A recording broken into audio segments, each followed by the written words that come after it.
Hello. Hello. Yes, doctor. Hello.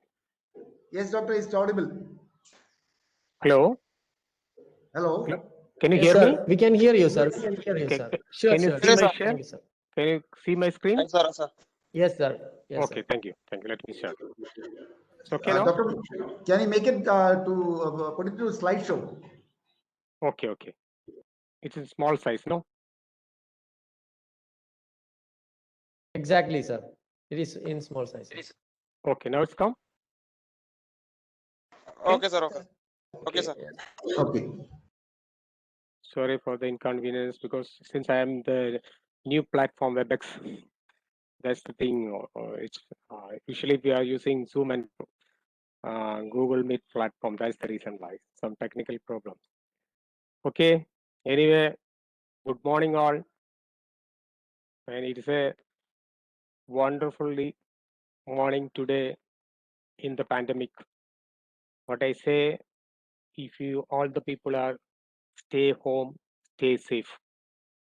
But whether we are stay safe or stay home, that is the current problem now we are facing for this scenario of COVID-19 pandemic.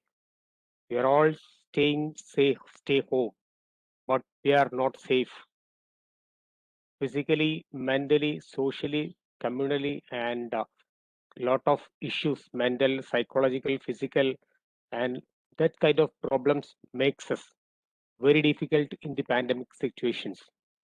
How we can overcome the situations in the pandemic, like in health and fitness community, like physical education, like coaches, trainers, and martial art practitioners, what we can do in this pandemic to rehabilitate and recoup with the stress and physical demorality and disability and hypokinetic disorders and various factors affecting the humankind.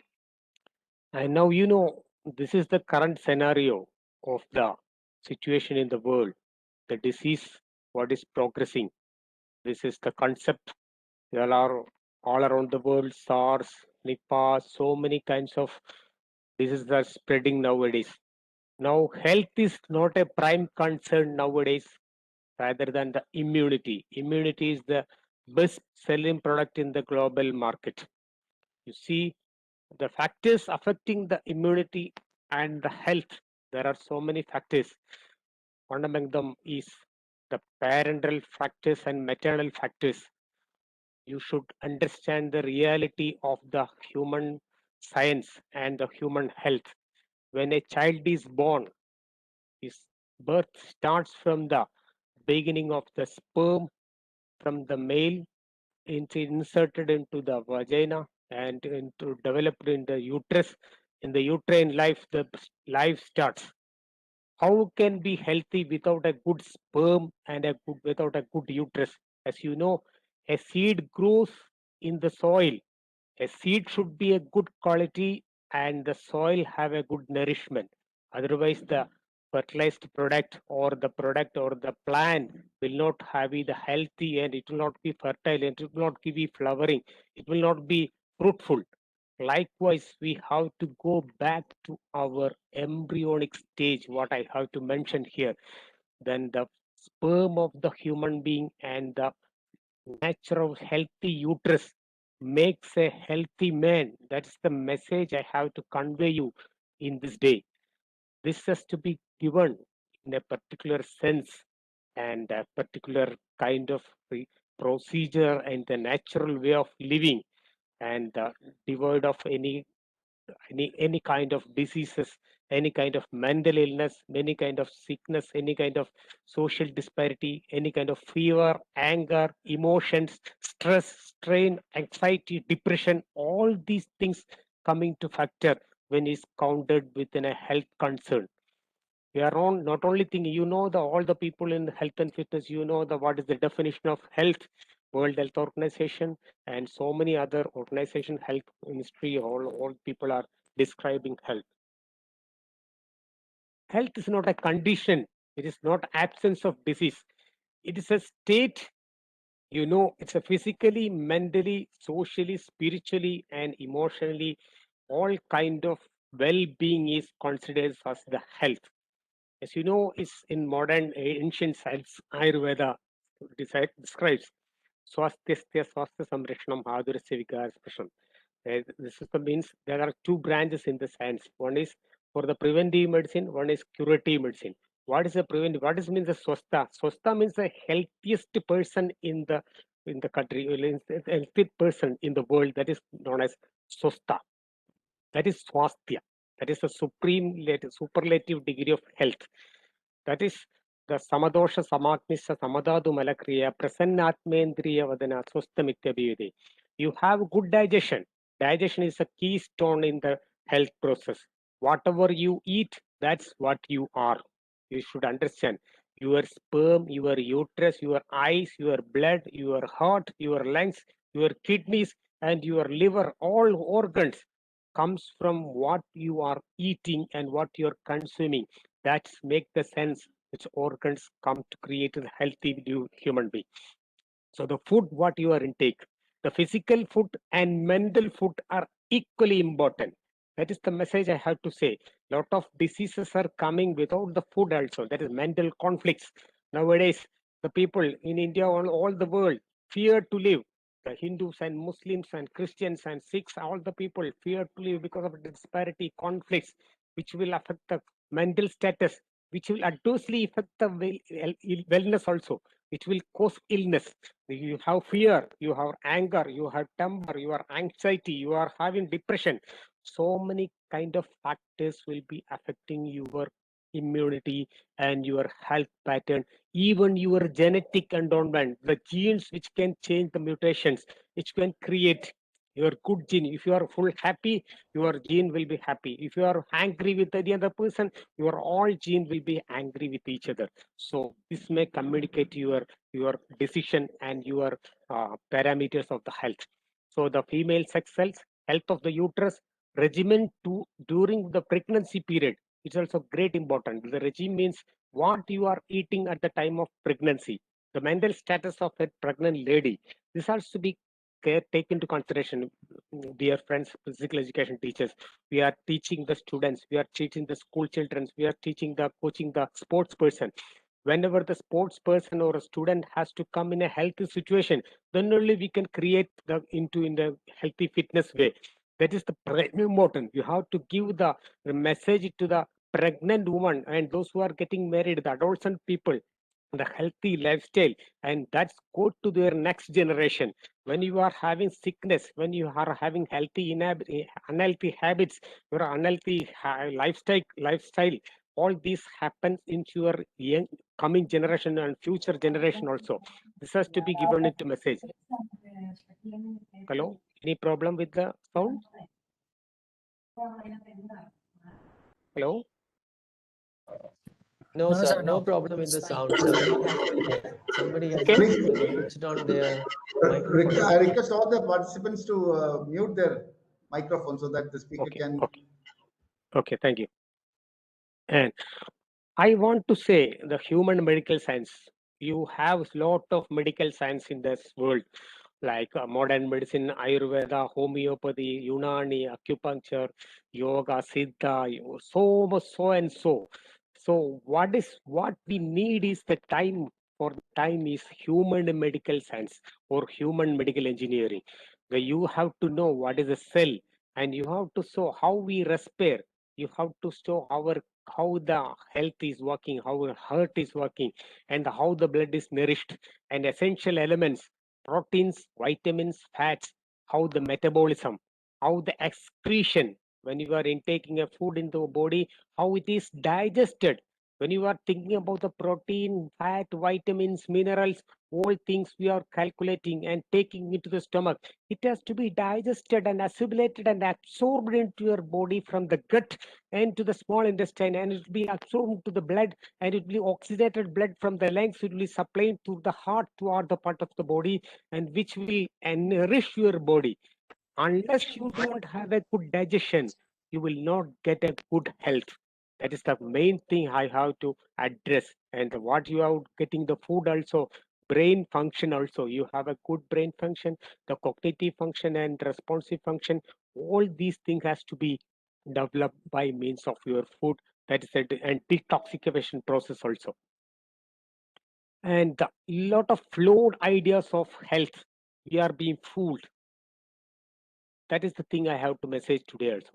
The immunity is the best selling recipe rather than healthy. Nowadays, lot of products, antioxidants and vitamins, proteins, nutraceuticals, breakfast revolution. In our breakfast, conventional food has changed into multinational global foods like tuna, oats, smoothies, seeds, cornflakes. And you can see for 4.2 million posts in Instagram and YouTube, 166 million posts in Facebook and Twitter, and Pinterest has a special edition for the proteins. Why this is going like this? It's a global issue that you have to understand what is the real health and what is the real food. And sponsored studies are, many of them are sponsored studies and motivations, and always telling slim healthy, lot of shortcuts for slim. And you get a tablet and you get a oil and application, you get slim. You don't have to do any exercise. Shortcut. And global health wellness industry is a $4.2 trillion. You have to understand that. Shortcut. There are so many shortcuts. The green tea is the highest selling product of $18.4 billion in the world. Why is the green tea? It's an antioxidant. It's rich in antioxidant. It's in cellular digestion, and it's prevent adipose tissue. It reduces fat. Lot of stories. But what is elixir of health? For all remedies is green tea.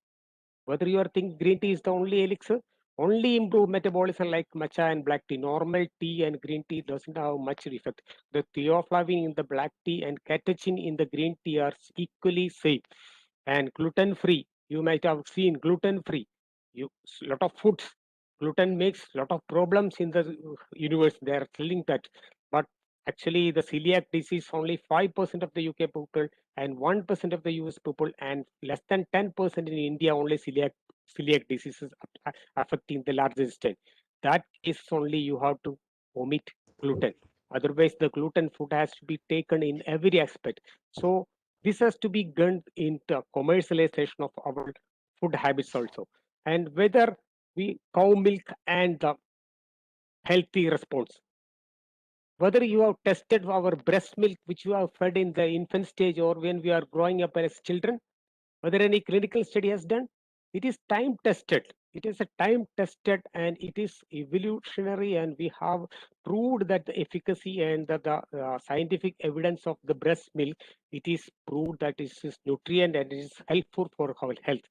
But everything now has to be tested and scientifically proved. That is the globalization scenario. That also affects our health. And food what you eat for years are unhealthy. Does you think that the food, what conventional traditional food, what we are eaten for the so many years are unhealthy? No, never. Coconut oil is unhealthy. The people are saying that unsaturated fatty acids in the coconut that maybe creates cholesterol, lipoprotein, and heart attacks and atherosclerosis and so many things like that. But it is a commercial market and globalization to use of the coconut oil for the big industry and making business for the cornflower oil and sunflower and soya flower oil and so many such kind of oils into the market, putting into the people's stomach and making them unhealthy. And nowadays, now you can see the cow milk is better than the almond milk, and soy milk is better than cow milk. And unless you are lactose intolerance and vegan, you can have cow milk and protein powder. You can see in your market and in your fitness industry, it is a good market in protein powders. A lot of YouTubers and lot of people in the Instagram and Facebook share their experience. It's good for health. It's good for their pockets rather than our health.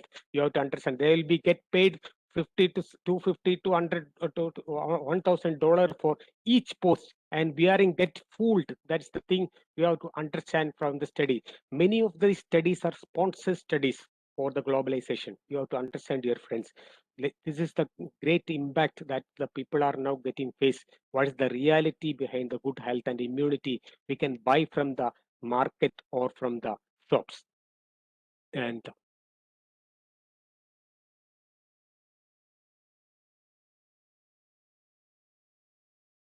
can you see my slides now? No, sir. Hello? No, sir. slide screen is not. Can you Slide please is share again? No, now sir. it I is think it's post. previously it was shown. No. Yeah, now it's about to share. Yeah, now it's. So far it was clear, sir. So far it Okay, was okay. clear. Just Yeah, now now, we lost it. That's Okay, now, okay, now okay. it's I okay. don't know. Now I it's don't know. okay. It is a technical problem. I didn't do anything. Okay, it. Yeah, okay, it's all okay, right now. okay. It's all Thank you. right. Thank you, sir. My voice is clear. Yeah. Okay. And these are all the social media target marketing, trans-free fat, vitamins, water spoon, and vitamin water, and the product from Coca-Cola, pinch of Himalayan salt. A lot of things I am getting into the market nowadays for the health refineries and all product. And let me come to the subject. What is immunity? This is the most discussed subject in the world now with the pandemic. You know that active immunity and passive immunity. I'm not going for the deep into the subject. And there are two type of immunity that we can attain from the birth, and the passive immunity that from the antibodies transferred from maternal milk and from administration of immunoglobulin and antiserum. The active immunity is one which is getting from the childbirth in by of vaccination and by means of some active immunity. And the passive immunity I already mentioned. And immunizing agents, you can know that vaccines, immunoglobulins, anti-sera are the immunizing agents. I am not against the vaccination. I am advising you to do vaccine always, but there are some controversies. When you have the retrospective cohort studies, the antigen variability of each virus, I mentioned is influenza. Like influenza virus is the COVID-19 also, such as SARS virus, and its virus genetic material is changing and the strain is changing in every time. You might have seen in the second wave and third wave now in a new variety, and it is developed in Vietnam. So lot of studies are conducted that anything the gene material or genetic endowment of the DNA structure of the or the structure of the virus is changing in every second or every decade. So why we are going for an immuno response or getting immunity against and a host, so an agent, we are coming to the host. Our body is the host. To prepare the host to prevent from any other disease, the prime important thing we have to take into consideration. And there should be some surveillance testing. That's monitor of vaccine is effective, is randomized filter, retrospective cohort studies, case control studies, incidence of density measures. These things has to be studied. But unfortunately, in the case of COVID-19 vaccines, we didn't got much time to have a study to control this pandemic. So these are the hazard and so many hazards of immunization are also there. But I am not describing that the people will mislead that I am against the vaccination, but I am a pro vaccination. I am telling the vaccination, but vaccination, not only the vaccination, but we have to concentrate on health issue. That will be the best thing we have to follow. Now, let me introduce your attention into a new area. This cumulative trauma disorders versus ergonomics. This is the thing nowadays which is getting very worse in now the current scenario in the IT field, occupational disorders, in the majorly seen in the hypokinetic disorders in the IT field, computer professionals, and other occupations also. But how we can manage? What is mean ergonomics? You might have studied that. Your physical education teachers, you might have studied that ergonomics. What is the use of the ergonomics? Is the science which maintain the health and safety with respect to the our work field or the environment or the workstation. Because it has started in Russia. Previously, the history of ergonomics started in Russia when the rifle used by the soldiers, they developed severe shoulder pain and neck pain because the trigger and the shaft of the rifle was not in a proper position. So the soldiers affected their health. So this science has started in ergonomics. So the workstation should be proper to maintain your health.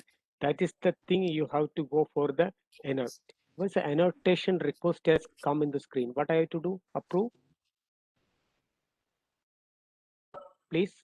There is a annotation request. What I have to No, approve or sir. decline? No, sir. No, sir. It is seen in my desktop, my screen now. I have to decline or approve. You have to decline, sir. And Okay, you can thank you. continue the class. Oh, okay, thank you. Suppose if you are a sitting position, this is the three pictures you can see. When you are sitting a prolonged time, the correct sitting position is this one, second one, and the wrong sitting position is this one, and the correct standing position is this. This is the workstation procedure or workstation ergonomics. What you can advise in the usual practice of life. This is has to be done by health education teachers and practitioners, that health education, physical education teachers and coaches in many of the aspects. This has a great importance nowadays, and because of the internet and use of the mobile phones, people are doing the online classes. You have to advise, and if you are going to school also, the basic structure of sitting pattern in the school has to be changed. It creates a lot of problems like physical problem and mental problem and a lot of diseases affecting musculoskeletal system. And let me see, you can see the next slide. How we can lift a weight. This is the usual technique we are adopting. The weight should be close to your body. When you're lifting a weight, it's a fulcral effect. You can see the picture.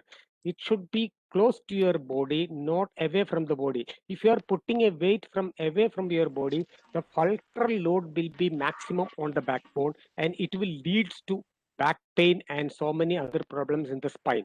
And when you are taking a weight also, you have to bend the knee and take the weight so as to get an easy enhancement and easy flexion force and extension force for the spine. This is the lightweight, and this ergonomics has studied and it implicated in the health work mechanism. The carton weight of the 50 kg in the airport cargo and airport cabin baggage or the luggage has reduced to 30 kg. Why? Only the weight can be lifted by a man in a healthy man in a good position is 30 kilo. Otherwise, he will be getting affected. You can see, you may know that our rice bags and our sugar sacks was previously 100 kg. Now it has reduced to 50 kg. This has the weight training principles which has to be adopted in the regular life. And what is the ergonomics in women and men? It's different. Anthropometrical characters of the men and women are quite different. So the workstation for women and men should be changed according to the height of the person and size of the legs.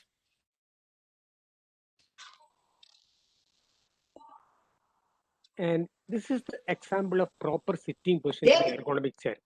Many of the people are getting severe back pain and leg pain and shoulder pain. How the elbow should be fixed in a computer? Where should be the monitor should come? How the leg should be rest?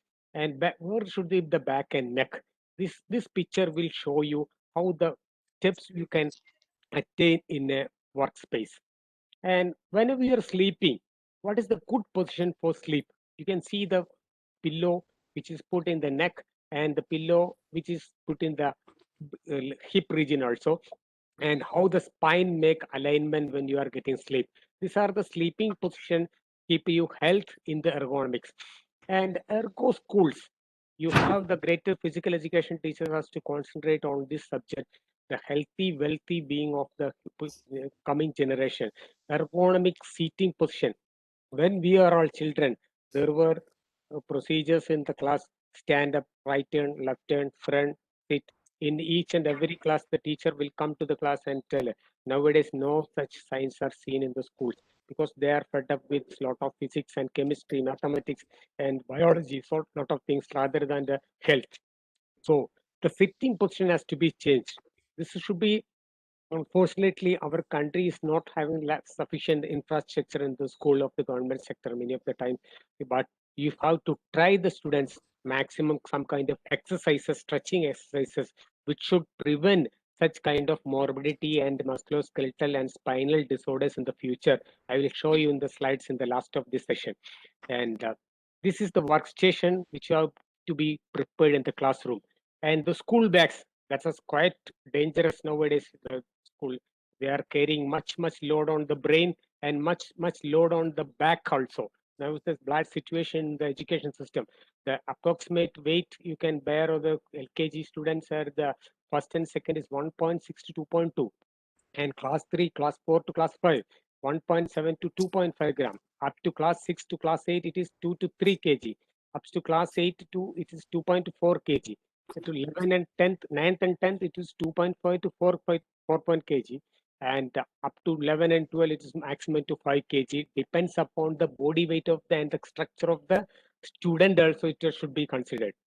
And now you can see this is the situation, current scenario. All the places, all the houses are flooded with the mobile phones and laptops. Stay home, stay safe. Are we safe? This is the way we are getting. So many people are getting neck pain. We are, since I'm a doctor, I know long, in this current scenario of pandemic, last 1.5 years, lot of people are coming with neck pain and back pain due to not because of the activity but because of the strain in the neck, use of the continuous use of the mobile phone. How to use the mobile phone? How we are using the, you can see the picture. The 49% of the people are using like this. This is the global strategy, and 36% are using like this, and 15%. In my opinion, and in my research, and in my experience, you can use the grip or a stand if you are using a prolonged time. This grip will enable to, in order to, if you are flexing the finger joint like this, if you are holding a mobile phone, it will make your contraction in the arm muscles and forearm muscles. It will leads to carpal tunnel syndrome. There's a pain and numbness in the hands. That is the cumulative trauma disorder. Cumulative trauma means this is not a trauma coming instantly on the body. It is cumulated like a small dot come into a white paper, and after 1 year, the white paper will be filled with full dots. Like what a small kind of injuries coming into your body due to repetitive activity is known as cumulative trauma. If you are holding a mobile for a more than 1, 2, 3 hours, and for a 1 week or 1 month, it is not, you are holding it is many years, it will affect your hand, it will make carpal tunnel syndrome. So better to use kind of this kind of strips or handles to hold the mobile if you are using for prolonged mobile. And I'm not advising you to use mobile for a long time, because if you are used to or you are forced to do mobile for a long time, you have to keep this advice, or use a stand like a mobile devices you will be available in the market. And workstation is quite important in the household activities also. If you are building a home, if you are constructing a home, the people or the architect or the supervisor will tell the next home was built up with a kitchen rack with 1.3 meter or 90 centimeter. That is not the exact measurement.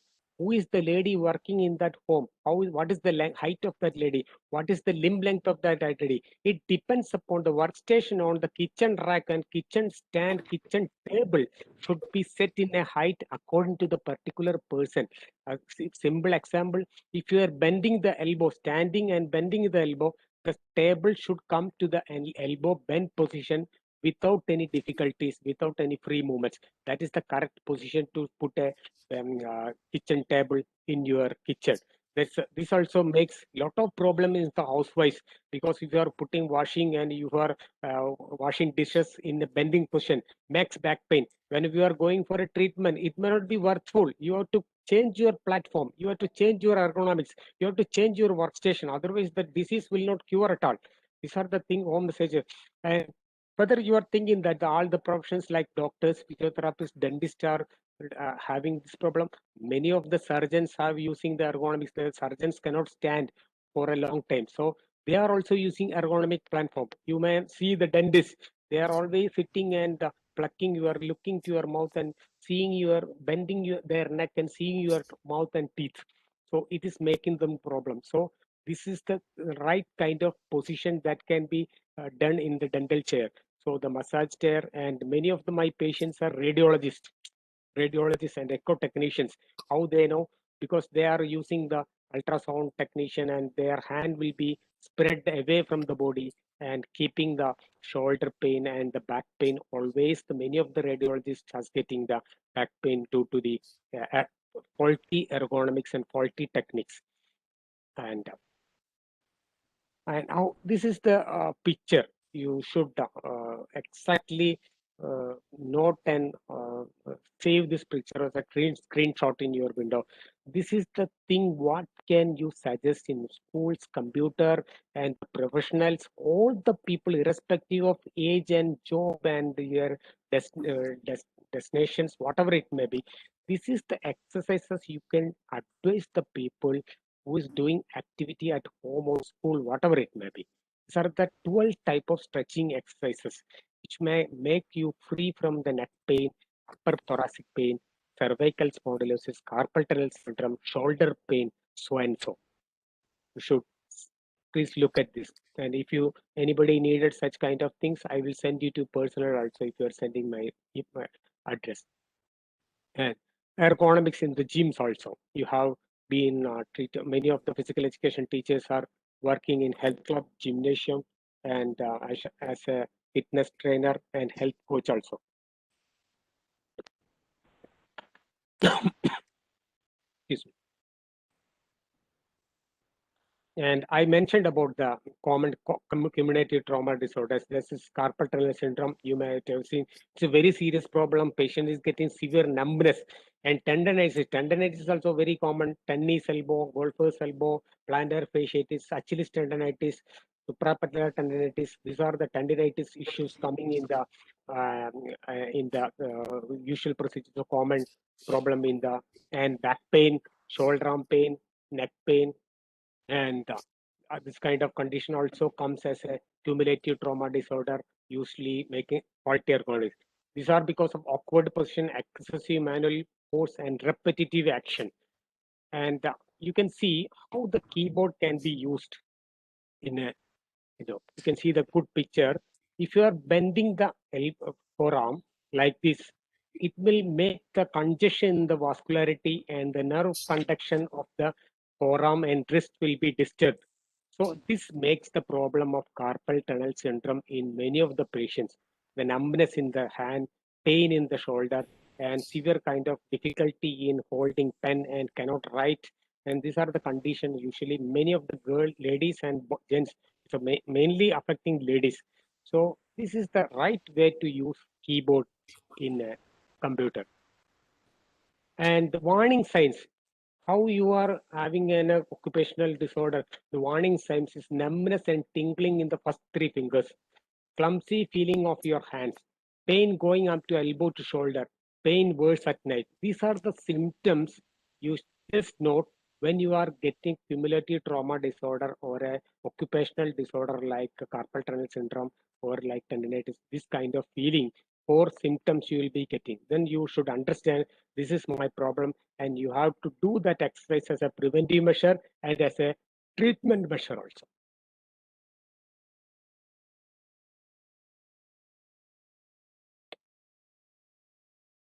And let me skip all the screen. Okay, and stay home and stay safe. Hello, can you hear? Any problem? Sir, we can hear you. Sir. Hello? We can hear you, sir. You're audible. Audible? Yes, sir, of course. Yes, no problem. Screen is, you can see this, my screen also? Yeah. Yes, indeed, sir. Yes, sir. Yeah. Now, this is a great problem for the physical fitness instructors and physical education coaches is concerned. Now, stay home and stay safe. We are social distancing and so many factors on washing hands, gym, health clubs. We cannot do limitations. Due to limitation, we cannot do any physical activity. We cannot do any activities in the at home also. But you have to introduce at least some kind of breathing techniques, some kind of skipping, some kind of stretching exercise, some kind of yogic exercises, some kind of that can be done for all the people. You can have such kind of programs in the webinar or Zoom meeting. So actively actively stay healthy and actively safe at home. This is the message I have to say. Lot of limitations. You see, that's when you are seeing a Vastu, now the situation has changed. Vastu for the toilets, the people are looking for the Google map. Where is the location? That is the current situation right now. The people are all digital maniac people. So whenever anything grasping from the WhatsApp and Facebook and Instagram, Twitter, they'll be grasped very fastly. So This is the false fact that they are getting in the for health and wellness is concerned. And Hello? this is the picture that you can see. Avana? I have some voice coming there. And this is the disadvantages of such sports in the sports and fitness in the current scenario, and the limitations and online programs. There are, you can see the picture, the yoga and the fitness program. This online program, there are so many. This is not a person specific program. You and doctors and physical education teachers as the specificity of individualized training. You may have the patients, you have the fitness instructor or the students. You see the students, you show the students ability, you see the structure, physical fitness, agility, reaction time, and how the muscles, how the bone strength, how the anthropometry. Lot of things has to be assessed in our physical condition in the close watching. And unfortunately this kind of situation is not possible in the situation. That's a great limitation for us. And many of the times I advise the people, a good performer cannot be a good coach. And a good athlete cannot be a good coach as a performer, and a good fit man cannot be a trainer. You should be have a good knowledge how to train the people. You may be a good fit man. Usually all the fitness centers in Kerala, in many other part of the India, having the fitness centers are the health centers. You can mention as a health centers. But unfortunately, the people who are the training the students or people who states training the people doesn't have the minimum qualification. They have only trained in unaccustomed training, or maybe untrained from somebody else, by the some under the supervision of somebody else, and they become the trainers. And that is the main bad facts in the fitness. You should people create a society to build up a class or build up a training program for the fitness and enhancement program, like aerobics, fitness training, strength training, yoga, pilates, and all the exercise activity. The students and physical education teachers has come to forward for a global health issues as an international health issue, not in the Indian, but international health issue. It should be practiced in such a scientific way. What is the measurement of fitness? How the fitness exercise has to be done? How the aerobic, how the power training, how the weightlifting has to be done in a scientific way. And many of the people doesn't know what strength training can be done without any equipment also. You have lot of bands, power band, therabands, and you what to do the exercises and who to do the physical training. These are the current issues facing in the public people, and doesn't know whether they're having a back pain, they will go to the orthopedic surgeon and or neurologist. They say don't do weight training. So this is also a bad fact.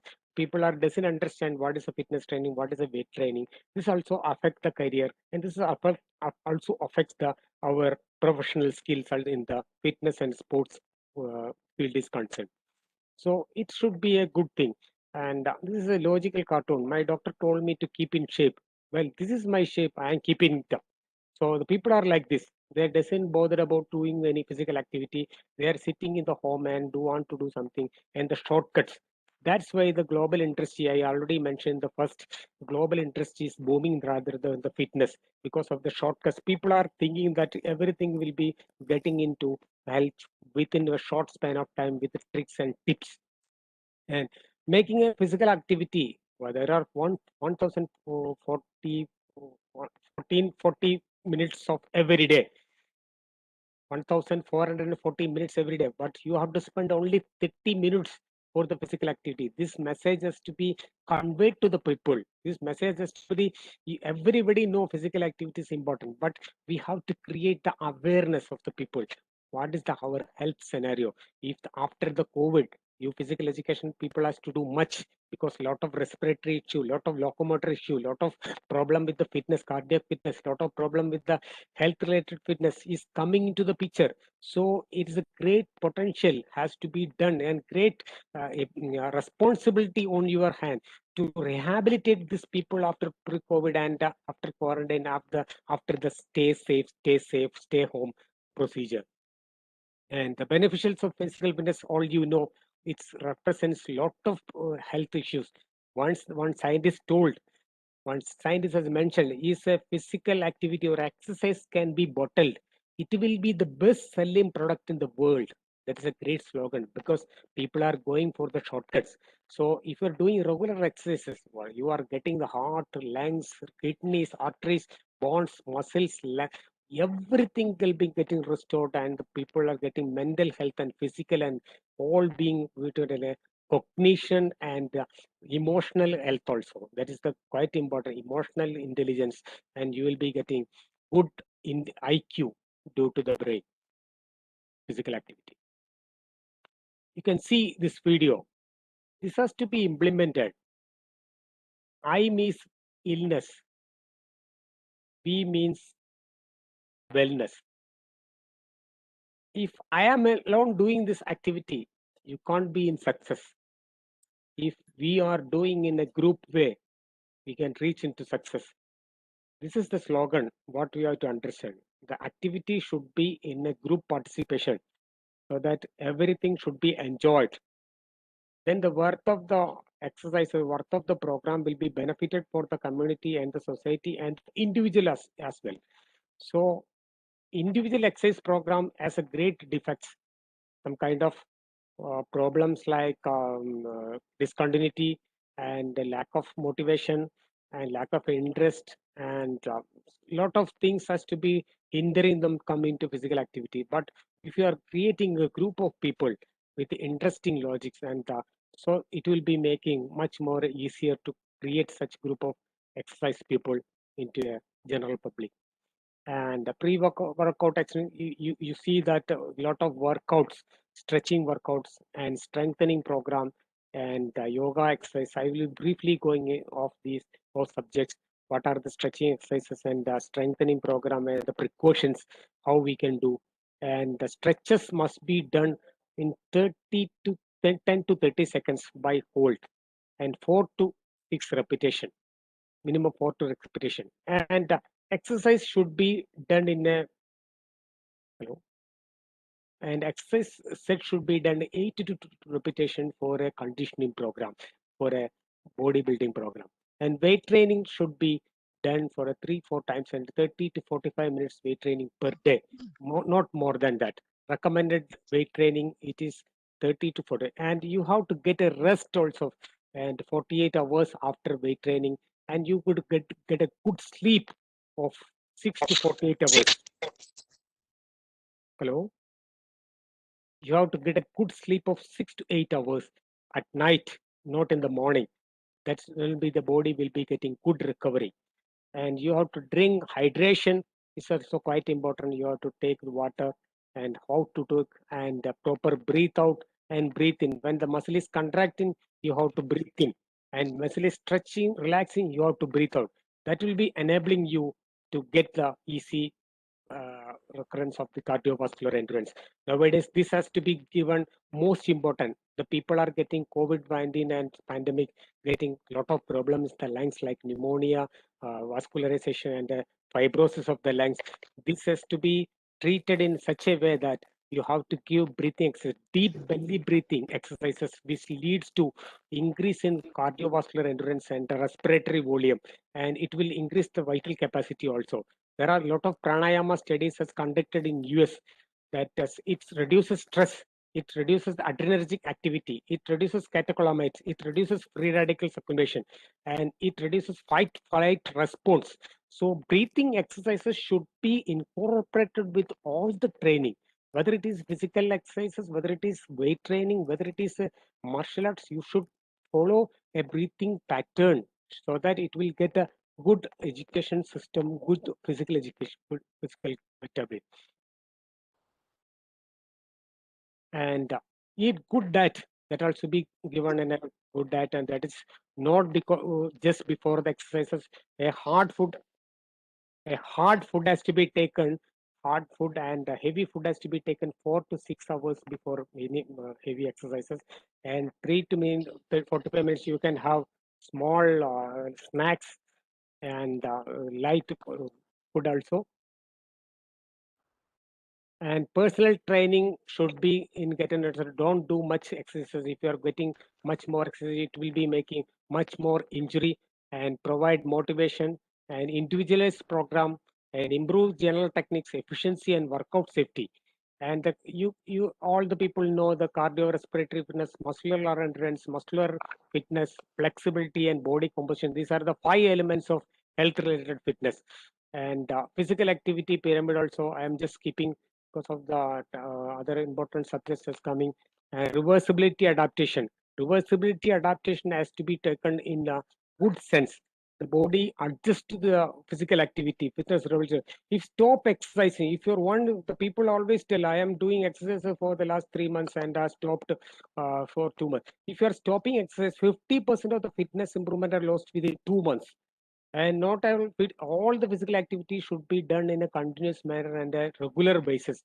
Otherwise, if you are a fitness, your fitness and cardiovascular endurance will be lost if you are not doing any physical activity for a prolonged period. And you know that aerobic threshold, aerobic level, oxygen respiration, that ATP and CP cycle. I'm just skipping the slides. And you should do the exercises into special muscle group, and that there are five formats: fit program, frequency, intensity, type, and time of the exercises, and resisted progressing and volume of exercises should be take into account. And whether you may be knowing that ATP CP cycle and long sprint, it is an anaerobic cycle, and oxidative system is an aerobic cycle. When you are doing any activity less than 10 seconds, it's called as ATP cycle, which is derived from your ATP, mitochondria, the cellular oxidation. It will release the energy, and later the blood glucose come into picture, and finally the glycogen store and fat deposited in the body come into picture after 20 minutes. So exercise should be done more than 20 minutes up to 45 minutes or 30-45 minutes to burn the fat as per the exercise physiology mechanism. So interaction with the reps and strength, you know, the middle, medium repetition, the strength, middle, and low repetition, high repetition, the endurance, and low repetition, the power. And these are the strength and the rep training loads principle that you know very well. And isometric exercise, there are two type of exercise, isometric and isotonic exercise. Isometric exercises means the exercises which doesn't move the muscles and joints. Muscle will be contracted and the joints will not be moved. It's a good type of exercises, and less you can hold the muscles for 10 seconds and performed 5 times daily, like push-ups, like holding your hands like a punch and bench, and like of isometric exercise in the spine. Lot of exercises are nowadays using for the rehabilitation and the pain management also. And isotonic means two type of eccentric and concentric. Eccentric means with the elongation of the muscle fiber, and shortening of the muscle fiber is known as concentric exercises. So these are the two type of eccentric and concentric type of exercise what we have practiced regularly. And anatomical correction, and the two type of another program is close kinetic and open kinetic. When you are having the foot on the ground, it is known as close kinetic, and open kinetic is known as if you are having the foot in on the not on the supporting surface is open kinetic. This is very important in the training protocol. If you are open kinetic exercises, if you are following the exact mechanism of the body, so suppose if you are jumping a ball and smashing a volleyball, whereas taking a serve in the tennis or a badminton or a volleyball, your muscle will be working in the trunk and back, not rather than the shoulder. So that's open kinetic chain reaction is different from closed kinetic reaction. So the mechanism of action should be specified in each of the training. So the training method has to be changed according to the muscle contraction and kinetic chain reactions. So resistance training program can be produced 25 to 50% improvement in strength in 3 to 6 months. Only 3 to 6 months only you have to get adapted to an exercise. Before that, nobody will get an adaptation to exercise. This is the basic thing you have to understand for an athlete or a physical fitness trainer is concerned. And the neural factors, there are these are the some of the factors that neural factors the recruitment of neural factor, counteraction of autogenic inhibition, allowing greater force of production. What is the autogenic inhibition? Autogenic inhibition and reciprocal inhibition is known as the ability to muscle relax when experience stretch or increased tension, with reciprocal inhibition is relaxation of muscle on the side of joint accompanied to contraction of the other side of the joint. So you might have known the quadriceps muscle and the hamstring muscles. The quadriceps muscle is antagonistic to hamstring muscles. When you are getting a high contraction of the quadriceps muscle, the hamstring muscle will be stretched.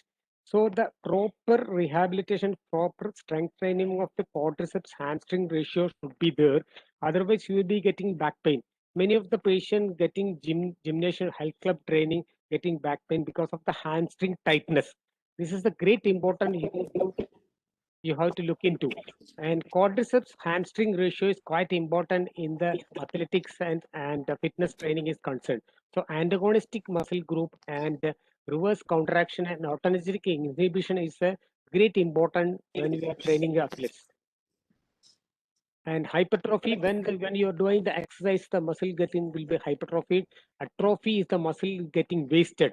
Hypertrophy is the increase in muscle mass, muscle size and muscle strength rather than the muscle size.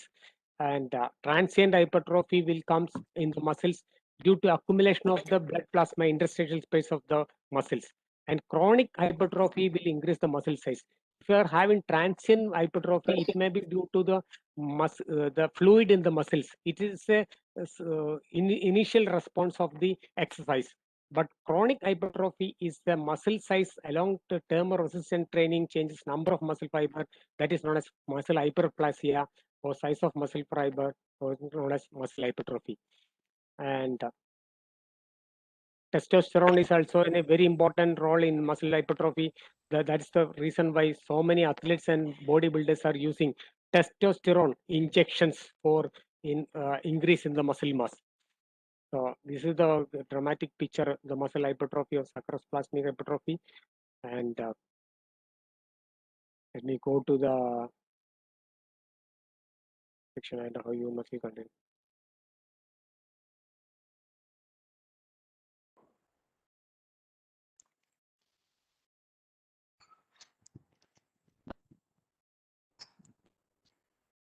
And this is the one of the thing I have to say, delayed onset of muscle soreness. If you are doing an exercise for a long period, the lactic acid accumulation will be in the muscles and it will lead to muscle soreness. And you have to do the cooling down exercises and breathing exercises. And you have to take water, plenty of water, and with lime and with calcium tablets. That will be calcium tablets or calcium carbonate or whatever it may be, calcium tablets. You can have so many calcium tablets in the, it will reduce the risk of lactic acid accumulation in the body. And it will be first 12 to 48 hours of strenuous activity, you will be deposited the delayed onset of muscle soreness. So all the athletes performing heavy intensive activity or strenuous activity should be performed cooling down, and drinking more water with lime mixed with the calcium tablets will be beneficial. That's a recent research study. And this is the muscle fiber. You will be getting change. You know that there are two types of muscle fiber, type 1 and type 2 muscle fiber.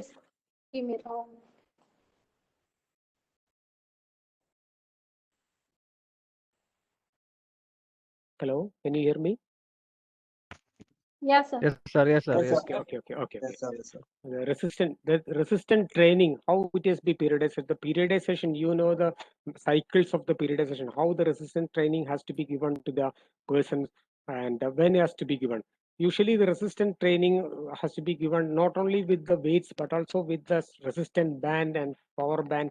This has be great important. They are rather than using the equipments, gyms, free weights are more better than using the individualized reduction weight training program. And the superset, compound set are the performing exercise of the same muscle sequence, and it's very demanding and not appropriate for the beginners. Whenever you're starting with a muscle training program, it should be given an age of above 18 years of age, since the apophysis and the epiphyseal cartilage of the bone will not be formed in a good condition. So the weight training should be done in the with a Excuse me, heavy. sir. Yeah. Excuse Hello? me, sir. I'm sorry to intervene. Yeah. Sir, we have a slight problem that our time is going to be over. Could you please make it short, sir? Okay. Because we have a question hour also. Okay. Yes, sir. Thank you so much, sir. Thank you so much. Okay. Yes, sir. Thank you, sir. Because my slide is having 120 slides, I couldn't concise. That's why I am skipping so many slides. Okay. Yes, sir. We understand, sir. Thank you, sir. Yeah. Okay. And the great important thing, last but not least, I have to say, you have to keep the ergonomic positions and biomechanical consideration. Whenever you are examining an athlete or a sports person or a fitness trainer, you should examine the knee, whether it is a knock knee or a bow knee, whether a flute is a flat foot. These are the things you have to you have to check very meticulously to respond to the physical fitness level. And you should wear a good sports shoe also. This is the when we are actively participating in sports, good insole. Lot of repetitive disorders, like I already told you, compartment syndrome in the foot, like shin splints, are usually caused with the hard surface training. People are using hard surface on the roads, running, biking, and cycling. So many such kind of activities on the hard surface impact on the legs. It will react force stress on the foot, which radiate into the shin bone and related to the shin bone splints and compartment syndrome. So this kind of ergonomically designed and sports shoes highly effective to reduce the force stress to the legs. And we have to join in a swasthya. This is our venture for the swasthya, sports for life. This is the enriching public health. This is a holistic program for enriching public health, enhancing the sports performance. Let's build a healthy world, and that is the subject of the today. And let me finish because of the time being very late, and I skipped so many slides. And thank you for.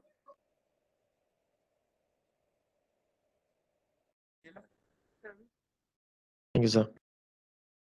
I have one more session for the dietary habits also, but I couldn't have much time, like eating foods. No problem.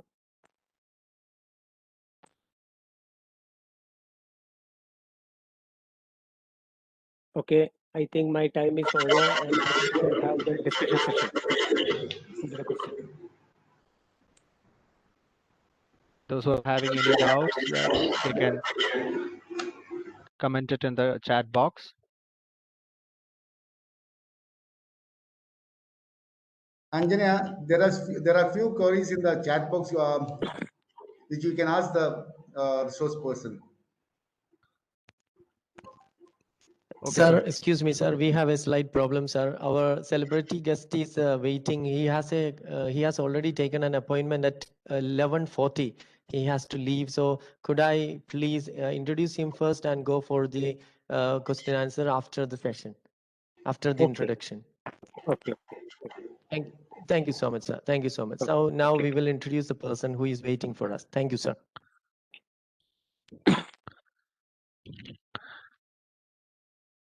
Now we will have an energetic and interesting session on fitness by a well-known trainer.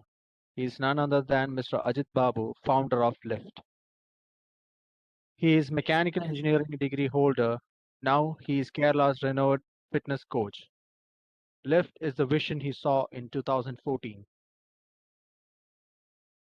When passion meets work, it becomes a lifestyle itself.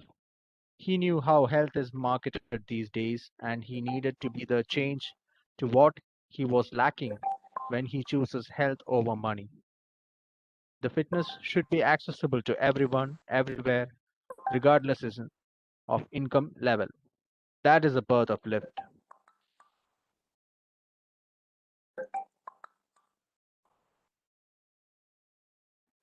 Hey, good morning. You know what's the only thing that stops you from your dream or stops you from your success or goal? Hi, good morning all. You were doing You something. can see me first time in this OX. It's not your financial background, Step back. it's not your friends. Hi, good morning. Can you guys hear me? circle or the place you live. If you are still in the game, So first of all, thank you so much for the welcoming. And Dr. Arshad sir, I'm so sorry about this because I was also enjoying your session. You were talking about DOMs and this side effects and drawbacks of this steroids and the shoes and the conditioning. All these informations were very much important for me, and sorry to interrupt your sessions. Okay, and first because I was in middle of this, a particular session by my client, and sorry about that. So I'm not wasting your time. I'm directly going to the topic which I am assigned off. Thank you so much, first of all, and it's a lot of people over here. Hope you guys can hear me, right? It's clear, sir. Okay, Yes, thank yes, you. sir. Yes, sir. You're audible. Sir, once again, I apologize, Arshad, Doctor, sir. Okay, no problem. Thank you. Thank you. Let me leave now. Sir, okay. Okay. First of all, we are in Can't such a hear. situation. Who can't hear me? Hello, guys. Hello. So you're audible, sir. Please continue, sir. Yes. Okay. So we are in certain part of history that any of our mankind never experienced, and you all know about this. All these 2 years, 1.5 years, 1 year, we are facing all these things: quarantine, this virus things, new fungus is coming out. So what we can do right now? See, first of all,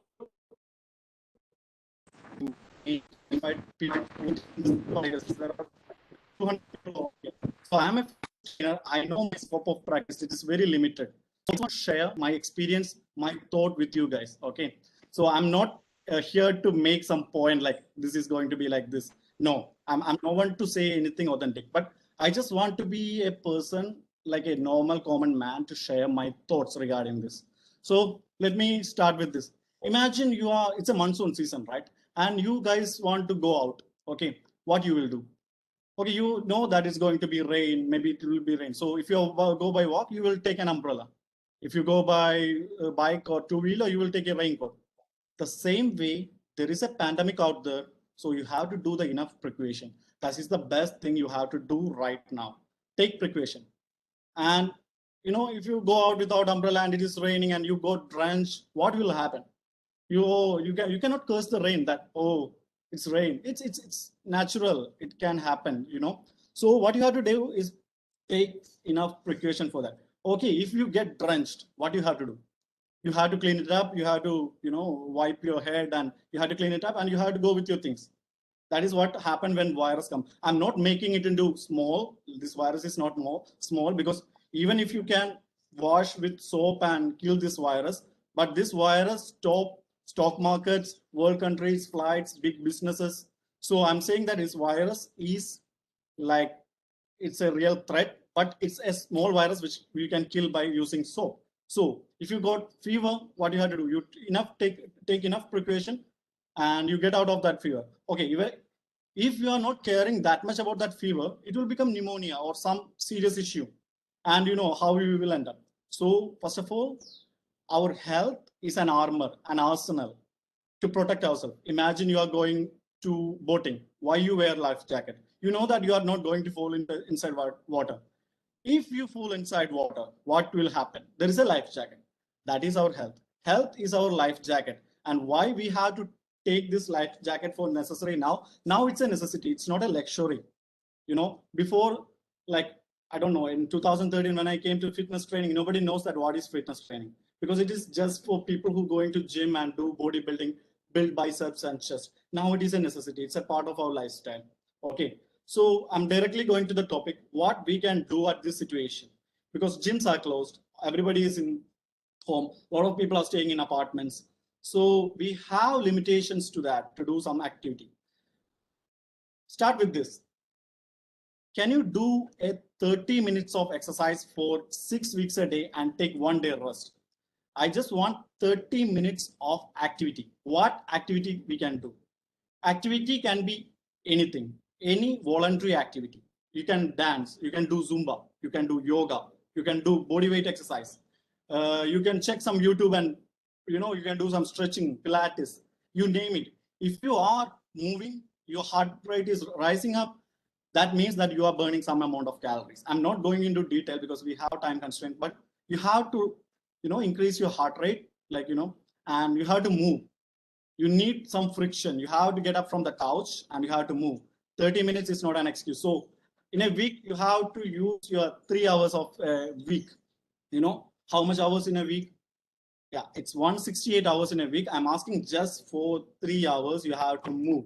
You can do any kind of activity. You can play, you can do something, you can walk, you can run. So what I do personally, I set a target of myself for like 100 kilometers of barefoot walk and 100 kilometers of cycling. Inside, around my apartment complex only. Sometimes I go out when we have this lockdown relaxation. So what I'm saying is I try to achieve this target in 1 week. So you can, see, I'm doing this for a long time. So for me, this is like, it is difficult for me, but I'm trying to do this. I will achieve 90 to 100% of my goal. So I want you to set a goal first. Okay, today is Wednesday, I guess. Yeah, 10th of June. Yeah. So by next June 20, set a target. You will walk like 30 kilometers. It's doable. Make it doable goal and do that. So we need this kind of, this is the arsenal we have. We have to prepare for this, this pandemic and all.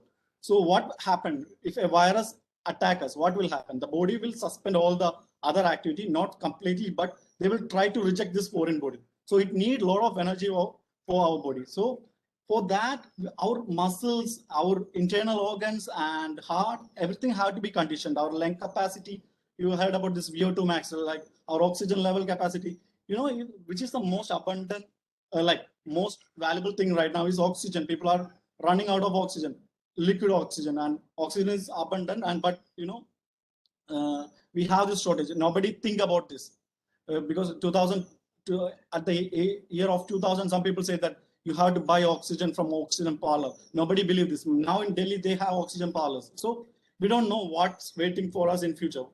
What we can do right now is prepare to face whatever is coming in front of us. So let me make it short like this. You have to do 30 minutes of activity every day for 6 days a week. Okay. At the same time, what you have to do more, and you have to track this. And you will, sorry. Any doubts, guys? Sorry. Okay, I will continue. Can I continue, guys? Yeah, please. Yes, sir, please. Okay. So you have to do this and you have to track it. That is the health side. You don't need to wait for a squat, bench press or something. You have to do some kind of activity. It can be, see, you can check my Instagram account. You don't need to check mine. You can see many people who are doing videos. There are a lot of YouTube videos. There are international athletes doing videos. So choose. It is not all about what particular thing you do. It is about you are doing something. You got it? So it's about you are doing something at a particular time and it will help you. And the result is not happening one day or not in a 1 week. Your current health situation is because of your lifestyle, like 3 years, 4 years, 5 years before. And you cannot change it overnight. So you have to compound your, the success, everyday success. If you wake up 6 o'clock in the morning and you walk 30 minutes, good. Do it next day. Try to do this every day. And you just take end of the month and look back how many workout hours you got, how many healthy food you eat, how many sleep you get. That is how you compound your health. It's not about you did something today and you lose all the track next day, or you eat a lot of junk one day and you eat some salads next day. It's not about that. It's all about, I will tell you, keep it clear, make it inside your head, take it inside your head. It's all about consistency and discipline. What I learned all this time with my experience, my small experience with all the clients is people who are consistent and disciplined and who have passion have results. They get result. If with me or without me, if they are consistent and disciplined, they will get result. So I am the person, just guide them, like, because I was there before, so I can show them the way. So I am putting my 10 to 15%, but the person who put 85 to 90% to the process are getting result. So that is the workout part. So coming to the eating part, we all have common sense. We know when we touch, when we smell, when we put it in our mouth, we know what is unhealthy. Don't lie to me. You all know. Coca-Cola is not good. The junk foods are not good. A lot of oily stuffs are not good for us. But you can moderate this. So you start with eating what is available homemade. Go for homemade. And I don't know, some people can cultivate their own agriculture, so their own plants and vegetables. So in very small quantity, try to start that habit. Try to buy organic stuff or buy vegetables. Get vegetables, get cooked at home and eat. It's better than the greasy food from the restaurant and the home. It's very easy right now. It's not long time before, it's 3,000, 4,000 years. You have to run 20 to 40 kilometers to, catch a deer and fry it or get some fruits. So there are a lot of physical activity involved. Now you can switch on your phone and press it. The delivery guy will come inside your couch and give this food and you can eat. So you literally don't have that much of activity. I don't want to insult anyone. So I'm also in this era and I'm one among you. So I just want to tell you that we have to break this. This is not the right time to do all these kind of things. So eat something what you are eating at home. Make portion control. Have split meal. Like don't eat one big meal at a time. Don't eat emotionally. Try to understand. If you really want this food or you emotionally want, you are cranky about some snack or some biscuits or some, spicy things, it's not going to help you for long run. You think, this is it. This 4 o'clock snack, this is it. But in 1 month of time, you are eating this much and it will load in your muscles and liver as a primary storage. And still, till you are not using that, then again, it will go to the, adipose tissue and it will become fat. So that is calorie deficit, and that's a huge topic. I don't want to go there, but eat clean. Eat clean is really, really important. Go for vegetables, go for homemade food, go eat whatever mom cook for you.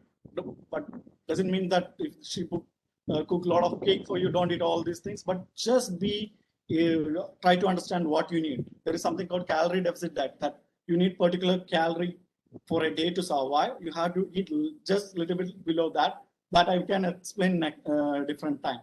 That is the one thing. So we have physical health and we have mental health.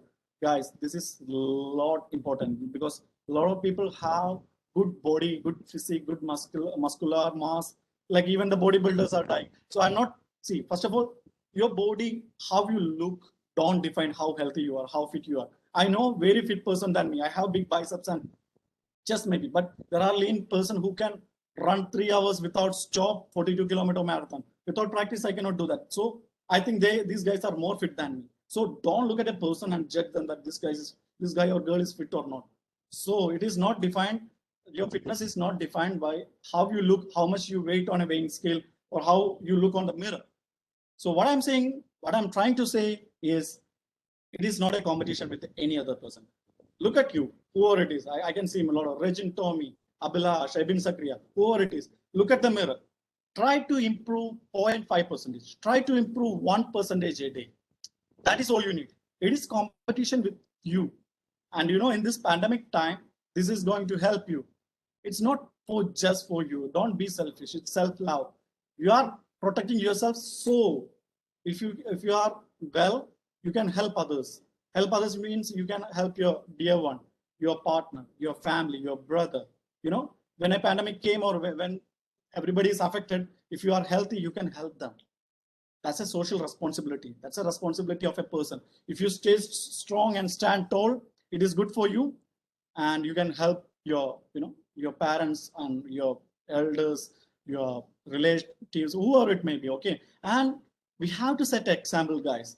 We have to show some example. You don't need to go and tell. See, I know these kind of things not working. Like a lot of motivation don't work. A lot of speak don't work. A lot of action works. Action. Talk less, do more. Start doing things today. After this, I can see like 180, 200 people. I want 2 to 3 people get not inspired. Start a simple action by walking 30 minutes or doing something or stretching out or eating clean.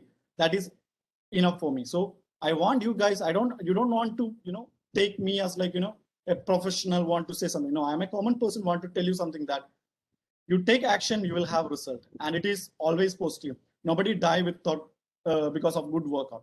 That's the other thing.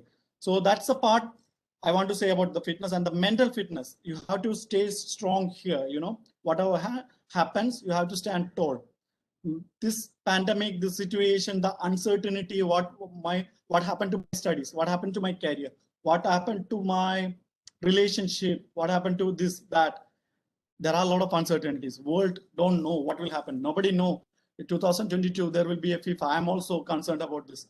And I don't know about this IPL will happen. I don't know. But people are investing a lot of money, effort, and energy somewhere, and they are confused. So as a person, what you have to do is take control of yourself and do your work.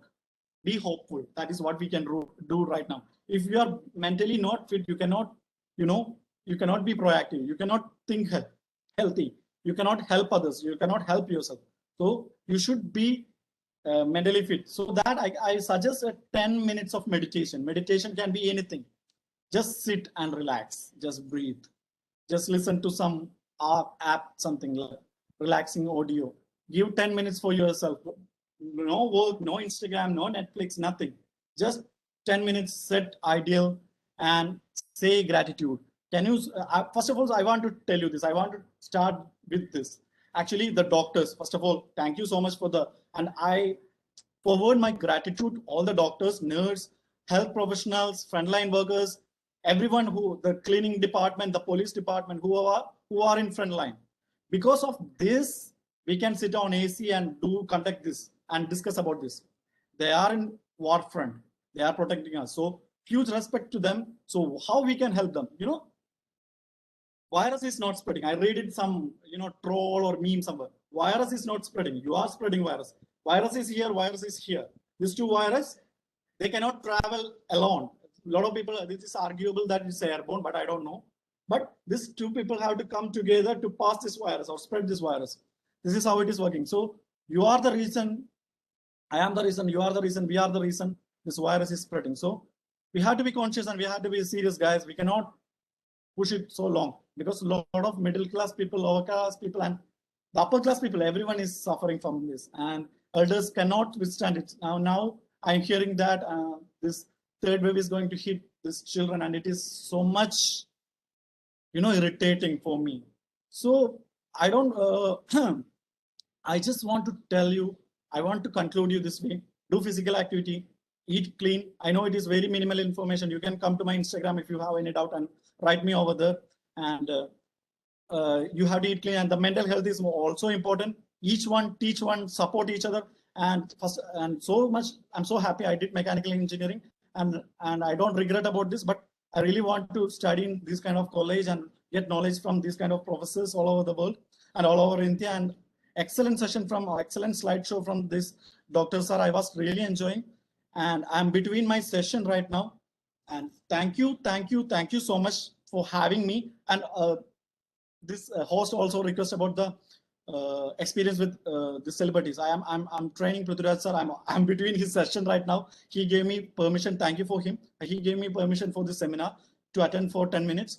Thank you so much for that. So I want to tell you, see, these celebrities or who are like elite sport athletes or these actors or media person, whoever it may be, they have a routine. They have a morning routine. They have a health routine.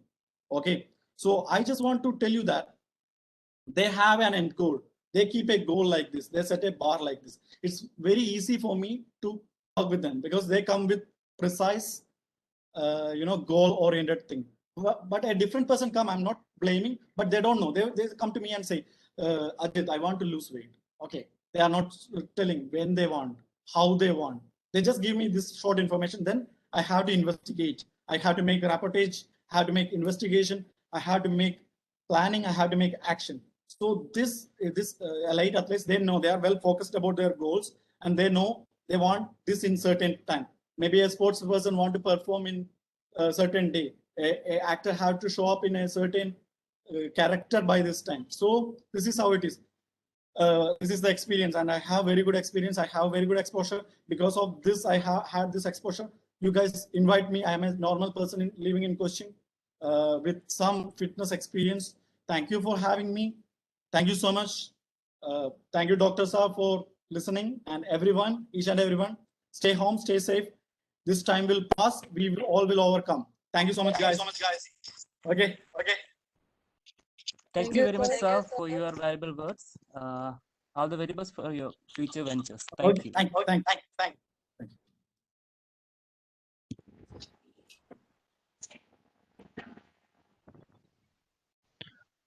Those who are having any questions, please come up with your questions. Anyone have any doubts in the previous session? Can ask now.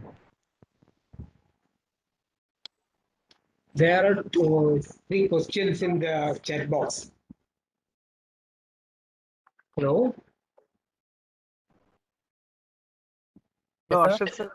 Can I ask a question? Can you hear me? Yes, sir. Yes, sir. Your voice is clear? Yeah. Hello?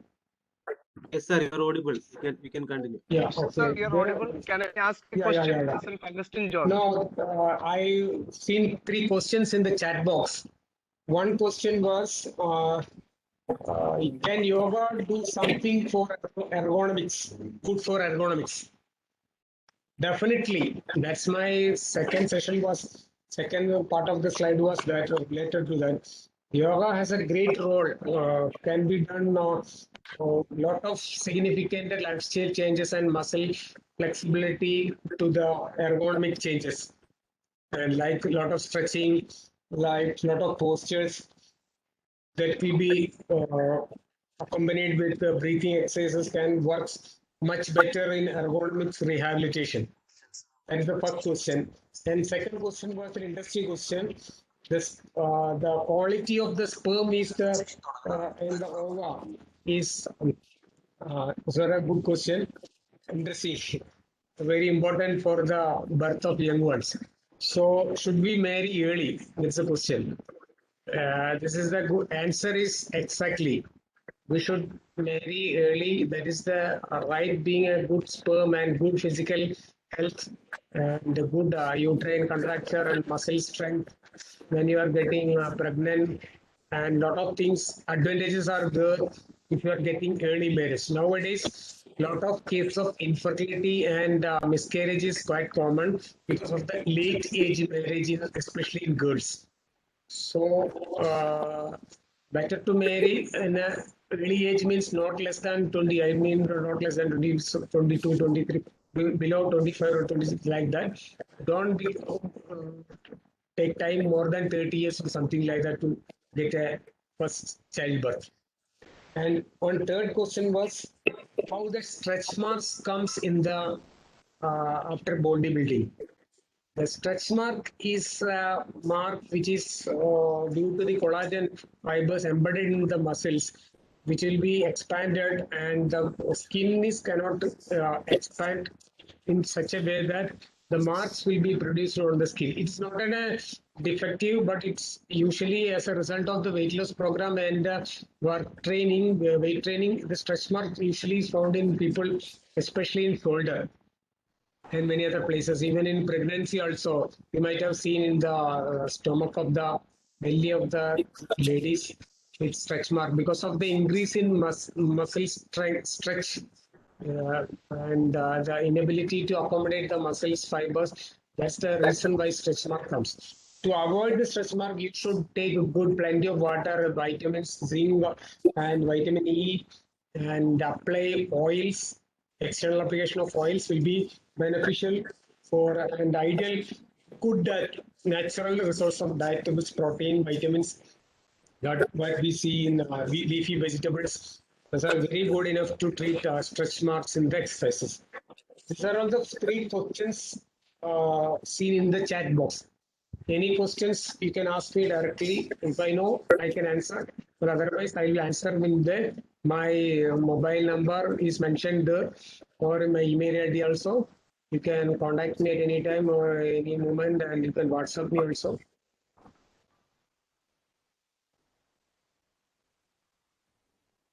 There is another question in the chat box. Yeah. Can you read it, please?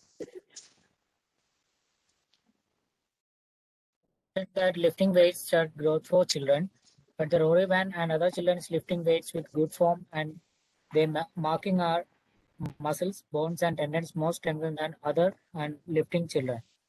I'm thinking not the weight start growth for maybe lifting form. I couldn't lifting weights and this question is mentioned. The Question lifting was weights. asked by Sajid Johnson. Sajid Johnson. Can you ask the question directly, madam? Please unmute the mic. Mr. Sajid Johnson.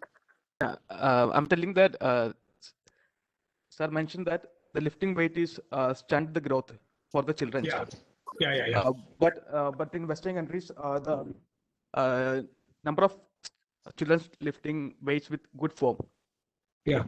So compared to that, I'm thinking that not the weight is not the problem. Maybe the form of the workout. Yeah, exactly. Okay. Exactly. Not the weight of the workout. That you can have the resistant barbell and not the weight should be proper. You know the weight training principles. No, you physical education teachers. The lower weight, higher repetition. High weight, low repetition will increase the muscle power, explosive power. Low weight, higher repetition, endurance. Yeah, so that the frequency and the weight reduction, it's gradually adaptive resistant training has to be given. And the individual less than puberty, what I means, the individuals less than 18 and 16 years of age does not have that kind of muscle strength and does not have the bone formation. The bone has three parts: metaphysis, epiphysis, and diaphysis. So the epiphysis is the attachment part of the bone and the joints, and it will be. 1 minute, let me complete. Okay, let me complete. Here is your time, sir. You can take the charge എന്ന് പറഞ്ഞിട്ട് തുടങ്ങിക്കോളൂ. നമ്മളെല്ലാം ബാക്കിയെല്ലാം catch. Hello. Okay, so the attachment of the epiphysis will be disturbed. That's the reason why heavy weight training is not advocated in children below puberty. So that's the thing. And you can have resistant training and barbell training. It's specific.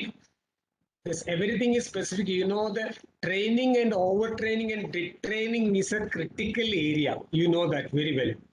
If you are having a detraining effect, you are having an overtraining effect. The training is a critical angle, like a ray passing through the denser medium to a rarer medium.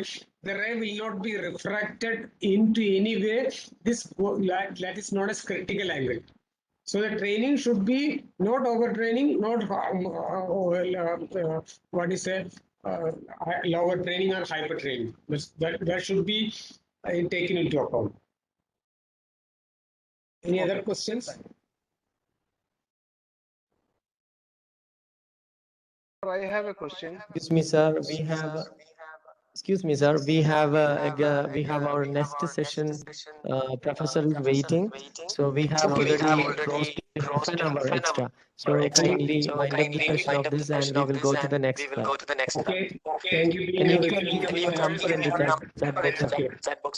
Arshad doctor, could you please give your number in the chat box so that anybody if they need they can contact. Thank you, sir. I am writing here. This contact me business. Okay.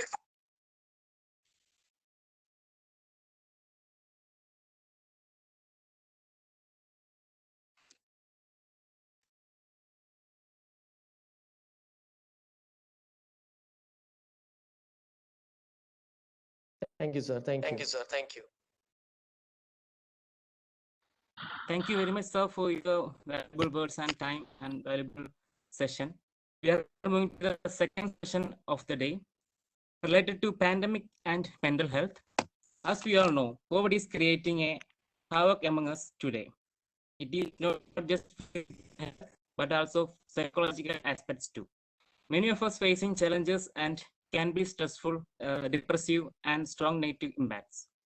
It is my pleasure to invite Mr. Arun Antony, working as a clinical psychologist at IIT Madras as Resident Wellness Officer in Wellness Center. He completed his BSc Psychology from K College Mananam and MSc Clinical Counseling Psychology from Central University Karnataka, MPhil in Clinical Psychology from JSS Medical College, and post-MPhil in Clinical Psychology training in Family Therapy and Child and Adolescent Therapy from NIMHANS.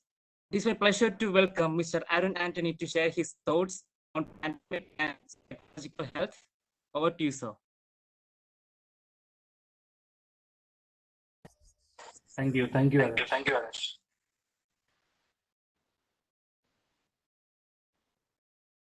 Am I audible?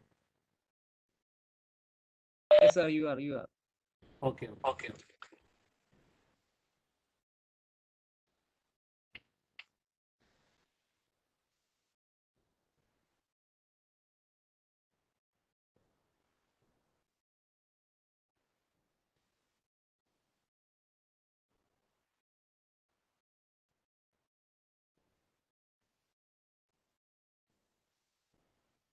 The slides are visible. Can I get them? Yes, sir. Oh, Yes, sir. okay. Thank you. Thank you very much for the response. Okay. Yeah, I was also participating in the last session. Like, yeah, I got a great idea. It introducing, and thank you for the introduction. Yeah, welcoming me. And yeah, we will start with the our next session. And yeah, I titled this talk and discussion as coping with the pandemic. And I would like to say, like, most of you must have heard like a metaphor or a saying. It's an old saying about being in this talk. So that's the saying. It actually people were using in the talk and social media when the COVID actually started in the beginning. That we all are in the same boat. That we all are having the same fate. It indicating that we all are having a same fate, and we are all in this journey together in the same boat. So that was a popular metaphor used in the very early times. Then later, when we got into the pandemic for over a period of close to 1 year, like we got to know that we are not in the same boat, but we are in the same stop. But we are traveling in different boats. One boat can be like a fishing boat, one can be speedboat, one can be ship, one can be cruise model, one can be yacht, can be different based on the. That was the understanding we got into the later stages of pandemic. So I would like to start the session saying that we are in the same storm, but we are responding to the pandemic in different ways. So which says why our mental health is important and why it is unique to each one of us. So we will start by looking at the definition of WHO on mental health. So WHO states health is a state of complete physical, mental, and social well-being, and not merely the absence, disease, or infirmity. So this is an important implication of this definition is that mental health is more than just the absence of mental disorder or disabilities. So there is like a common notion that a person should only approach a mental health profession only if they are having a mental health disorder or a disability or they only come for the diagnosis. It's just a wrong notion that people will be having, like confusion when to approach what is actually mental health. So WHO states it's equally as important as physical health, and it's not just the mere absence of the disorder, but it is more importance to the uh, wellness state of the individual too. Mental health is a state of well-being in which an individual realizes his or her own abilities, can cope with the normal stresses of life, can work productively, and is able to make a contribution to his or her community.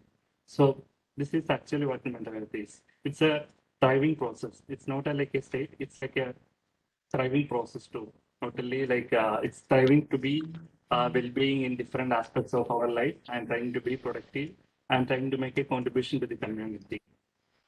So this pandemic will not only take the physical toll, but a tremendous psychological toll. So we'll be looking on this aspect because from the first stage, like when COVID was actually declared onwards, people are very aware about what are the physical signs and how the COVID virus replicate and each differentiation and each variation. People very aware about and the physical communication. But there is actually the very different side that of the mental health that people are like not giving much importance in the past, but came into the limelight during the pandemic because the mental health issues and the importance of mental health was not in the limelight in the prior, but the pandemic actually forced the people to look into the an important area people missed to look at for a very long time. So we'll look how the mental health is affected during this pandemic journey, which is like with us for a past 1 year. So we'll look at some of the major impact of COVID. So one, as we know, the major impact is isolation. So which includes social isolation, part of like social isolation as well as physical isolation. Physical isolation is like imposed to us, like we don't have a choice, like because of uh, because of preventing the transmission of virus, as well as there is a result of social isolation also. So that is a major impact as humans we face, because for a very long time, like who are in this era living, like not witnessed a pandemic and never because of this. So that like for a very long period being in a touch of social isolation, like social connection became matter of isolation. So next is loss of jobs and the change in work culture. So there is like a sudden loss of job from people and a different change in culture over a period of time. Yeah. So then there is like financial loss. So like then there is unavailability of essential items and daily needs. You know, like since this happened at all time and very spontaneously, there was like an unavailability of essential items and resources like over a period of time. The because of the spontaneous lockdowns and being in the quarantine, all these times like there was like a scarcity and limitations. Then there is like poverty and lack of nourishment. As we said in the beginning, like, even though we are in the same storm, but we are in the different boat. People will be having affected in different ways based on their environment, based on their job. So some people will be like affected very deeply. Some will be affected in the same rate the other person is. So the poverty was like a very serious issue, and lack of access to the proper nutritious food. So that is also a very major impact of the COVID, which resulted in mental health. Next is sudden change in the educational style and schooling. So when coming to the children, like and adolescents, the main impact they caused is in the difference in the schooling and being with the friends and the sitting in the classrooms. That sudden shift for a long period of time, it affected them very much. So when in the children, so when it is more appeared as a confusion, since because they can't process the what's happening around and what's really happening, because they never seen this, because that's the time like they will be like more curious to explore the world and being with the others and running around all this time. But sitting at the room and being in the home for a very long time, it's like tremendously stressful for the students. Next is hospitalization and loss of friends and family to COVID and associated complications. So then there is like hospitalization became a major issue with people getting like admitted drastically and repeatedly, and people began losing close ones due to the COVID as well as associated complications. This has become an impact on their grief and emotional state. Next is another one is access to healthcare. Because of the overburden on healthcare system, there was like an difficulty to access the other health requirements, because the hospital rooms and hospital admissions were already filled. People who are having other physical complications were not able to access their treatment. This also became a serious issue. Then there is like a shutdown of entertainment, leisure time activities, and other rituals. So this is also a major thing. It's not like we are only working and we are only going to school. There's a being happy and being engaging in pleasurable activities and hobbies is also a major part of our lifestyle system.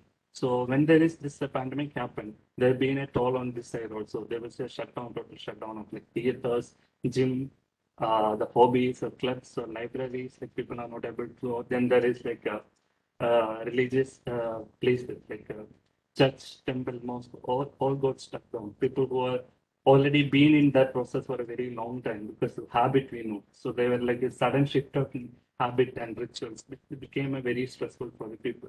So this is how These are what some of them. There are like many. You must be knowing. You personally experience and you've seen in among your friends. This affected people in different ways. So next is like we will be looking at. We see the impact of COVID, and we will look at how we responding, how a human responding to this. This is what we call as stress, and when in a pandemic, this is called an acute stress. Stress we actually feel. We know what stress is like. In normal day-to-day life, like we feel like we getting stressed at some point of time, but we will try to come out of that after some period of time. But being in a pandemic, so this stress is like persisting and continuous for a very long time. And we will be looking at how this perceived stress is affecting our feelings and emotions. What are the major feelings and emotions that is affected by stress?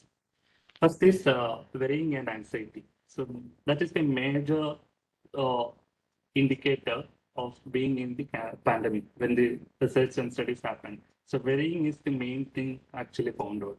So people like totally worried because of the unknown reasons, unknown virus, the nature, because health system is also not ready. Scientists are also not aware about what the outcome is. Because of all this, like people are worrying is like in the very drastic level of worrying is evident in the people. And this led to the anxiety related to COVID and associated issues. Then there is like fear, the fear of getting the COVID, fear of losing the close ones. Then there is loneliness because of the social distancing and the quarantines for a very prolonged period. Then there is like a feeling of loneliness. Then there is numbness. We will be like completely hearing because when we are like looking at the newspaper or social media or talking to anybody else or any discussion, we can the common discussion, common factor all over the world is like COVID and related complications and problems. It's not a pleasurable thing. It's not a happy thing to listen to this thing because so that over a period of time, people started feeling numbness because they never experienced in their lifetime this level of acute stress or this level of outcome from a problem. So that created a numbness in people doesn't know how to react or what to do. That kind of helplessness resulted in this. Next is frustration and anger. This is another state like in which after a period of in the beginning, if it was loneliness, numbness, and anxiety, when being in this strict quarantine rules and abiding to the rules and being at home for a very long time, people started feeling frustration and getting anger towards the government, towards the authority because of the strong imposing rule. Because that time, like people have the tendency to uh, get out of the room and break the rules because of this. Because it's like actually like taking the toll and they're not able to cope up with that. That is the main thing we will be looking upon. With that title, how we are coping. Because because of this is an unknown state, never being in that state, and nobody told me to how to respond in that. People started feeling this is not difficult to cope up with that. The final one is ambiguity, and it is like an uncertainty about the future. What is the end of this? When this is going to end? Is there an end actually? This kind of dilemmas people being in, uncertainty about their future, their lives, their relationships, their job, their career, education, all this became a standstill, and people having that ambiguity for a long period. So the common stress responses people having. And also, I want to say, like, stress is actually like our defense mechanism. So whenever, like, any threat come to us, like it's a evolutionary perspective. Whatever threat come to us, we will respond in a way to save ourselves. That been like a very long time. So in a one way, like being in worrying and anxiety, getting anxious is also helpful for us also. Even though we say like worrying and anxiety is required for us. In a pandemic, worrying and anxiety make us helpful to be socially isolate and keep the proper masking, using the sanitization, and being in the following these rules. This worrying and anxiety help us. But if it goes beyond a normal level, beyond a severe level, it becomes problematic. No, so next we will look upon the behavioral and physical responses of the to the COVID anxiety and COVID stressor. There is like changes in appetite, energy, desires, and interest in people. Difficulty in concentrating and making decisions. Difficulty in sleeping and getting the nightmares. Physical reactions such as headaches, body pain, stomach problems, and skin rashes. So then there is like worsening of chronic health problem. People who already been admitted in the hospital, people who already taking treatment for a severe health condition, then it started becoming worsening. Then again, like it's same in the mental health conditions also. People who were always been in the mental health problem, taking psychiatric medications or treatment, this mental health had a deep impact on them. That became it became a trigger, and that people who already recovered, there was a chance of going into the relapse. Then we come into the increased use of tobacco, alcohol, and other substances. We told about coping mechanisms people use when they are in a stressful situation. So during the being in the pandemic, people started using the increased use of substances for as a coping to escape from the stressor and the difficulty they face. So these are the behavioral and physical responses to the COVID stressor. Hope all are following till now. Okay. Yeah. Till now, like we looked at the major common emotions, feelings, and common symptoms you also must be knowing and you must be experienced. Next, we will be looking at some of the complex emotions and the complex states that pandemic resulted in. One is like moral injury. We know like what is physical injuries, everyone knows how the physical injury happens. Then there is like a moral injury, which is actually it's a new term. People began to know only right now when this pandemic happened, because the moral injury has actually happened and studied usually in war veterans, who people, the soldiers or military officials who've been in the war for a long time, who witnessed deaths and wanted to engage in the war for a very long time. They were like forced to make the choices to attack another person, to kill the enemy. So there became a conflict of their moral values, because they were forced to do that's their job. Because when they are in war, they're supposed to do that. But after the war, post-war, like they had this moral dilemma. They had a difficulty because they seen people dying in front of the war and in the war place, because they wanted to do this. Okay, they wanted to do something that really not following in their real life. That's against the moral values. So similar thing happened in the COVID situation also. It's basically happened in the healthcare workers. So healthcare workers on the front also on the front lines may feel responsible for the death of others during a pandemic, where impossible choices need to be made about distribution of life-sustaining equipment and treatment priorities. You know, like we told about how we are different in this storm and how we are being going in this journey in different boats. So if you are looking at the boats where like healthcare workers and frontline workers are being in, they will be experiencing a much more stress from this being in this pandemic, because their responsibility is high and they are like closely witnessing and watching what's a worst situation of pandemic and all. So because of this, witnessing this real thing, they will have this responsibility. They are like they feel like this helplessness and not able to save the people. This make them morally injured and hurt. Healthcare workers are left to bear the burden of these decisions while simultaneously putting their own lives at risk. That's the issue. Like other common people, we have a choice that we can sit at home, we can be at home, like we do be safe in our own home, and if we follow our restrictions. But being a healthcare worker or a frontline worker, they were like exposed to the uh, risk, and as well as they are able to witness the burden of the other people. Next is some of the identifiable symptoms of moral injury include demoralization, inability to forgive, guilt, shame, and punishing behaviors. These are some of the symptoms who people who experiencing moral injury will be feeling. They will be having these severe amount of guilt, shame, and self-punishing behaviors in them. And then when coming in India, there is like additionally, there is like physical attack and life-threatening situation from the family of COVID patients. You must have witnessed in the news and channels how the healthcare workers and doctors are getting treated. This is also getting it and making it additionally worsen. Next. Yeah. Next, we are looking at invisible losses. So we know like what are the visible losses between like jobs getting lost, we have people, financial losses happening, people relationship losses happening. But there are like some invisible losses happening also in the backside, which are like survival guilt and secondary trauma.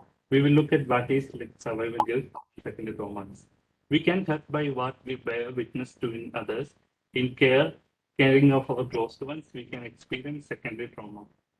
Uh, all of us like may not be exposed to COVID situations, and we may not be lost our job, or we will be in a good position. We may not get infected by COVID, or not a COVID positive. We must have got these vaccines also. We must be in a good situation. But bearing this witness of our close ones, getting to know that our close ones are getting COVID positive, they're getting they're getting lost to the COVID, and this news and this awareness can actually result in a trauma indirectly. This is not like primarily, but it's in secondarily. This can actually become a trauma. So that is called a secondary trauma. This is largely seen in the pandemic and in the major population. Repeatedly seeing and hearing about treating the traumatic losses experienced by others, we are at risk of being traumatized by ourselves. When we saw like how the news and the media sessions are reporting the COVID losses and the deaths. So when we are like constantly exposed to these news and information of the death rates and the scenes of traumatic, how traumatic the situation is. So when people like constantly seeing these visuals, which is like disheartening, they can actually get into a very severe phase of traumatic losses and experience completely traumatized by themselves. Then there is survivor guilt, which is an unfounded sense that we have done something wrong by not being infected or even surviving an infection with COVID-19. Guilt, we know that feeling of remorse for something we doing wrong. Here in being in COVID-19, even without doing something, the mere existence, the feeling that we are not at COVID positive, we are not getting infected, but our fellow beings are getting COVID positive and they're getting, they are, they are losing close ones. This mere feeling make us guilt that like we survived, but others got lost. We like started having a self blame that we are somehow responsible to that. That's actually like a very complex dilemma. Some people gone through this also. If somebody is experiencing this, they should be like treating a professional consultation. So we are hurt by what has not hurt us. That is like a very complex dilemma we should address. We will be other things we'll be knowing. These are like some of the complex emotions, complex things people never been experienced before. So you should be like aware if somebody, any of you, or like any of your close ones are experiencing any of these kind of situations, they should be advised to seek a professional help. Next common one is like depression. So I purposefully kept this depression as a separate slide. So because there is like a depression became a commonly used term in the social media as well as in our normal conversation. Even it became a synonymous to sadness because people interchangeably use sadness or depression mean to time. Like I feeling depressed. I feel like he is depressed, or like this movie is depressing. They were like it became a very normal usage. But actually, clinical depression is completely different from you feeling a low mood or you feeling a sadness for something. Depression it have a regular criteria clinical criteria for you being clinically depressed. So we will look at then what are some of the major symptoms, some major criteria for you being diagnosed with clinically depressed. So there are like three major criteria: persistent sadness or low mood, and a loss of interest or pleasure, fatigue, easy fatigability, or low energy. So these are the major criteria for looking in the if you are feeling depressed. So if you are having this major criteria, three for a either one among the three for like more than 2 weeks, like you have a chance that you go into a depression. So not only you only with that you can jump into a conclusion. There are like associated symptoms also, which includes disturbed sleep, poor concentration or indecisiveness, your difficulty in making decision making, low self-confidence, poor or increased appetite. There can be like a very decreased appetite, taking no food at all, or it can be there is an increased appetite also. There can be suicidal thoughts or acts, agitation or slowing of movements, guilt or self-blame. So these are the group of symptoms like which is required for you being depressed. But there is a criteria also when you come to a the professional, there is like a rating scale also. Like there is like a mild to severe level of depression there. Mild, moderate, severe. That is that. That is based on the presence of how many symptoms you are experiencing currently. Based on that, the people will be coming in the mild, moderate, severe depression. So based on this level of depression, there will be treatment will be also different. So till now, like we looked at the what are the problems and the what are the impact of COVID on the mental health. Next, the major important part, which will be more helpful for you for understanding like how to manage this COVID health, COVID anxiety and COVID related stresses. We will be look up on the coping up. So that was the title, coping up with the pandemic. So coping up is like how we react to a stressor. We looked at how stress reacts and what are the some of the stressful reactions. So coping is like adjusting to that stressor. When a stressor come to us, like what are our reaction? How we are able to manage or adjust with that stressor to reduce that anxiety or reduce that frustration. So we will look at how to reduce some of the COVID anxiety. Limit how often you check for updates. So there is a constant obsession for the look at the daily count of COVID cases and COVID deaths. So if you are having that kind of obsession, it should be limited. So then there is like a step away from the media if you are feeling overwhelmed. If you are feeling like all these news, all these informations and updates about the COVID and COVID related crisis is making you overwhelmed, making you very emotional, you should, that's a warning sign that you should stay away from that. You should not be checking that. Even though if you are having constant feeling of checking that, if you if you feel that overwhelming, then you should stay away from the media. Ask someone reliable to share someone important updates.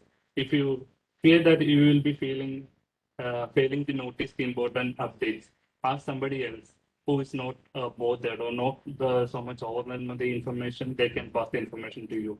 Then there is also another major important that be careful of what you share. So you don't want to share all the information to your social media stories or the social media posts. So you should be before sharing, think about that. Is it helpful for you? Is it helpful for the people who are reading? Whether they really need to know about this, whether they really already know, because you don't want to spam the same thing by showing already, because everybody are witness the same thing because they will be already knowing. Nobody will be missing the major thing. So you don't want to keep on repeatedly sharing this and increase the trauma. So that's the one good thing you can do the others also. So think about that before sharing, before clicking that story button or share button. Think that you don't want if it's needed. So that's some of the steps you can relate it to reduce the COVID anxiety. Then we will look at the self-care. Self-care is not selfish. So it is like very important during the pandemic time. So taking care of yourself, people usually miss about. Like in the prior sessions, we looked at how the physical health and the wellness in the previous sessions, they beautifully explained the importance of being in the physically fit. So we will look at the mental health fitness also. How to take care about yourself. So self-love. That's basically meaning self-care. First of all, master your time and the day. There should be like a routine to your day. So that is the main first thing that will be disrupted during a pandemic or being in a lockdown. Because you are in a certain routine or structure for a very long time, and when you are completely being at home for a long time, you will be started losing that routine or structure you are having, and then we'll be slowly getting declined and losing the time management skills and all. So be aware of your time, where it's going to spend, and utilize it more productively. Being aware. So keep a structure that it should be like you should be aware about. You should fix to the sleeping cycle, like waking up at the same time and going into the same time. Next is eating well.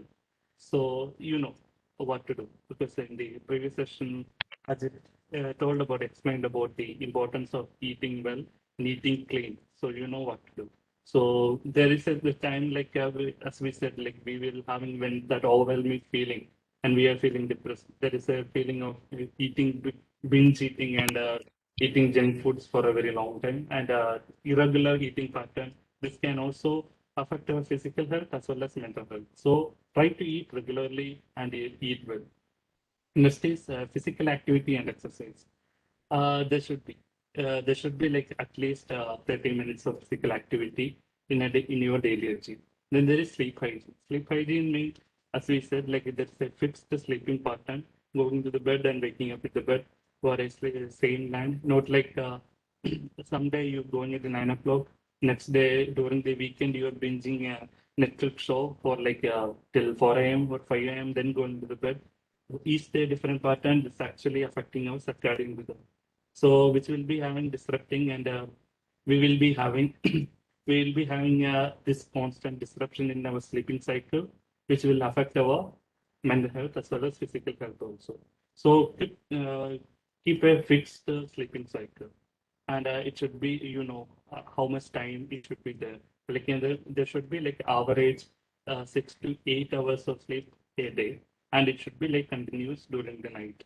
So that is like very important. So keep that and keep a fixed sleep schedule, and also limit the use of social media or limit the use of screen usage.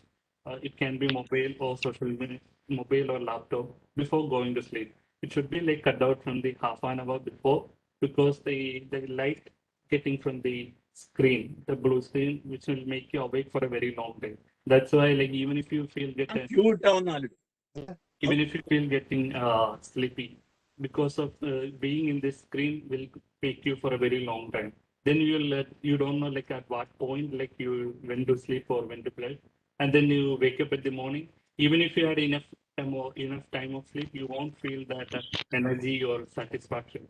So that is why it should be like more aware. We should be like having a proper sleep routine. Should be like it should be like very proper and should be fixed to that. Next is like connecting with others.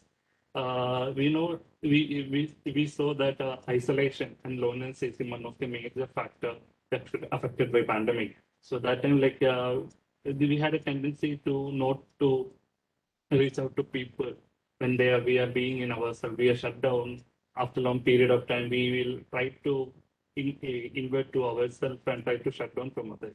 So keep and check on that. Like compulsively, like you should keep consciously. You should take an effort to call others, or like video call others or message others to a day after, like a weekly. Like before, the rate should be like more than the previous rate. It can be like a family or close ones, or you try to check on others and try to stay connected with others. Set boundaries with email and social media. So limit the social media usage. Limit the content you are seeing in the social media. Or if it is email, like if it is like you have like very deadlines and you have many emails to check, that also should be in the fixed timeline. You don't want to wake up into the email notification or social media notification the first thing when you are waking up in the bed. So which can be have a great impact on your whole mood of the concentrate. So when you are experiencing the same thing for a very long time, you will get into the disruption of your mental health.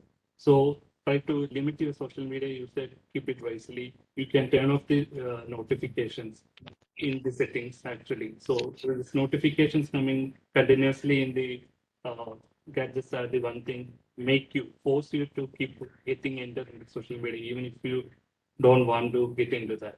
Next is set boundaries for media consumption. We told about the binging pattern which people picked up who had never been introduced to Netflix or any other OTT platform. People began consuming the media as like any time before. So try to be aware like what the content you are watching, what's the amount of content you are watching in a one day. Is it helpful for you? So try to limit that also. So most of your time must be going in that, and you must be like missing in the other part.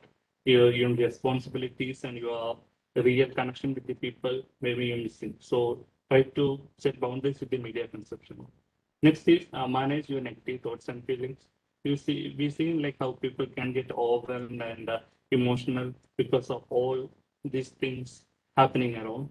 So that time, being aware of our thoughts and what's happening to your feelings, what's our actual emotional state, being aware, this will be very helpful. So that is journaling is one technique you can do. So very close to diary writing. So people who being exposed to diary writing, you must be knowing what is journaling also. So journaling is like you can write about in a day how you felt. There is any important feeling. If you particularly feel some emotions or feeling, you can try to note it down how you're feeling in a day and try to keep in a check. So being aware about that, what is happening with you, it will make you what's happening with you. Otherwise, like you are going with the flow and you will be having these negative thoughts again and again. So we talked about like what's the importance of self-care and what are the other major complications people will be facing during COVID. So if all these symptoms people can experience, it is normal. This very anxiety, this disruption in this routine, getting in, you're not able to being productive, not able to spend not in time. So that is okay. That's actually normal because we are actually in a pandemic. We are actually expected to uh, do in that way. But if you're feeling that this is like this emotions and this disruption is a way beyond, and if it's out of your hands, and people are also noticing like constant changes in you, then you should seek professional help and by a mental health professional. So whatever we are discussing today here also, it will be like an awareness to you, will be like a red flags for you when you should be like approachable, aware about that. It won't be like it won't be an alternative for your problems. If the problem for the minimal level of the problems or mild issues, like you can manage, it will like you will be able to adjust over a period of time. But if there is like you are stuck at some place for a very long time, you don't know how to come out of that. That's the time you should try seeking out the mental help. Then we will look at the how I have found the are we running out of time? Can I go? Those who are having any doubt, they can No, I must. message in the chat box. Okay. Anjanai, right? Anjanai. Yes, Sir, you yes, can sir. continue, sir. You can take 10 more minutes, sir. There is no problem. You can take 10 more minutes. You can conclude it, but make it faster. Yeah, thank you. Yeah, so this is like the end part of our session. So here we will be looking at some of the psychological techniques or exercises you can practice yourself at very minimal time wherever you are when you're feeling this emotional overwhelming. So one is like a grounding technique. When you are feeling this overwhelmed by emotions and feelings and lot of acute stress because of these thoughts, you can practice this of grounding yourself during emotional storms by noticing your thoughts and feelings. We said about how you can be aware about your thoughts and feelings by slowing down and connecting with your body, by slowly pushing your feet into the floor and stretching and breathing. So this is a very simple exercise. Wherever you're sitting right now, you can just practice. Slowly just pushing your feet into the floor and stretching and breathing. Just do a simple stretch and just breathing.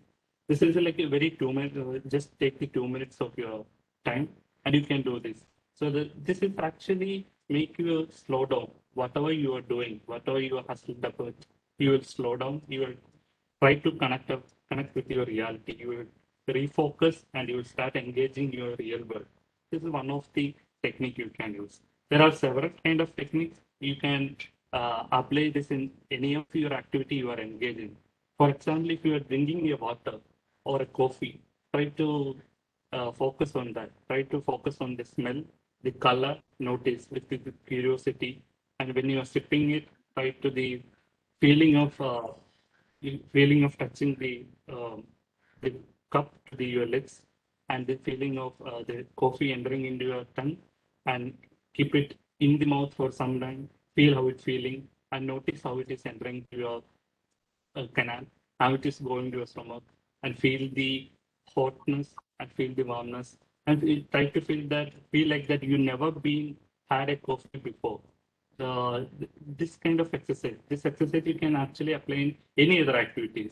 The importance is you trying to be engaged, fully engaged in very routine or mundane activities, which can become modern or monotonous over a period of time. So doing this, we can be like very, we can beat the boredom and get engaged with the activities you are doing. So try to do that. Next is unhooking. Something happened.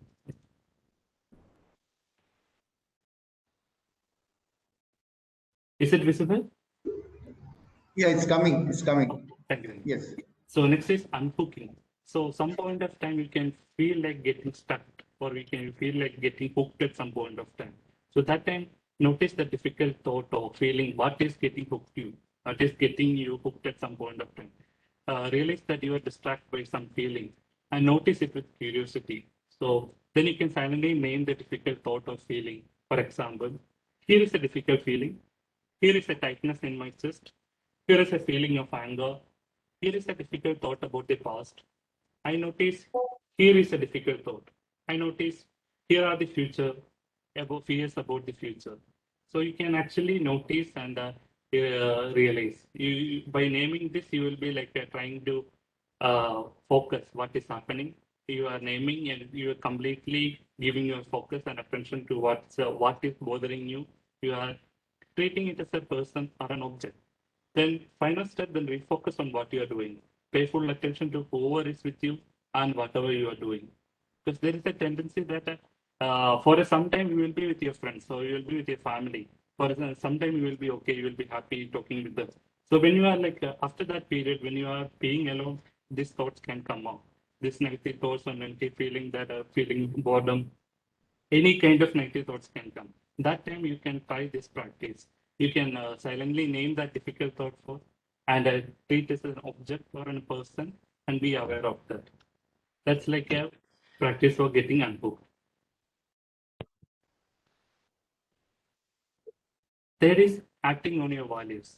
So choose the values that are most important to you. For example, being kind and caring, being helpful, being brave, being hardworking. So it can be like different from person to person. Try to focus on your values that you are following for a long time, which is you are not able to give much attention right now, and decide which values are most important to you. Then pick one small way that you can act according to these values in your next week. What will you do? What will you say? So, and even this tiny action can matter, because when you're getting hooked or when you're getting stuck in this place for a very long time, you will be missing at this very major components that's very human to us. So, look upon what are your values, what are your strengths, and focus, write upon that. People are would be good at different things. So, whatever good values you are having, try to do that in the next week, and notice how you feel. Next is being kind. So be kind. Notice the pain in yourself and others and respond with kindness. You are unhook from unkind thoughts by noticing and naming them. We've seen that. How to do that. Then try speaking to yourself kindly. If you are kind to yourself, you will have more energy to help others and more motivation to be kind to others. So everyone benefits. So this is a very important thing. Like you can be kind to yourself. You don't want to be hard on you. So there can be like constant compulsion, being a productive, being like a very productive during this pandemic. Because many Instagram influencers and social media influencers, TikTokers, you can see like you should be like this much productive. You should be like gaining this much career growth or another attain a good skill or any hobbies during this pandemic. It's okay. People are different, as we discussed in the story in the beginning. We are in the different boats. We will be experiencing the storm in different ways. So it's okay if you are taking it slow. Be kind to yourself. Take it slow. And if you are kind to yourself, if you notice what's unhooking you, what's are the thoughts and negative feelings affecting you, and if you can try speaking to you kindly, you can be kind to others also. Next is making room. So when if we said about like these thoughts and difficult thoughts and feelings, and automatically this negative thoughts or feelings come, the natural tendency first is like pushing it away because we don't want that because it's a negative experience of displeasure. So that is what we do. Automatically we do because we automatically function in that way. Instead of that, make a room for that difficult thought and negative. It may feel like different or upset, but it is actually a proven technique. Try to welcome that negative thought. Try to that observe that negative thought or feeling with curiosity. Focus your attention on it. Imagine this painful feeling or trauma as an object or as assume it is a water bottle. Assume look at its shape, look at its size, look at its shape or a temperature. Assume that this or difficult thought or feeling is in this object. Name that difficult thought. For example, this is difficult feeling. This is how feeling. My heart is aching.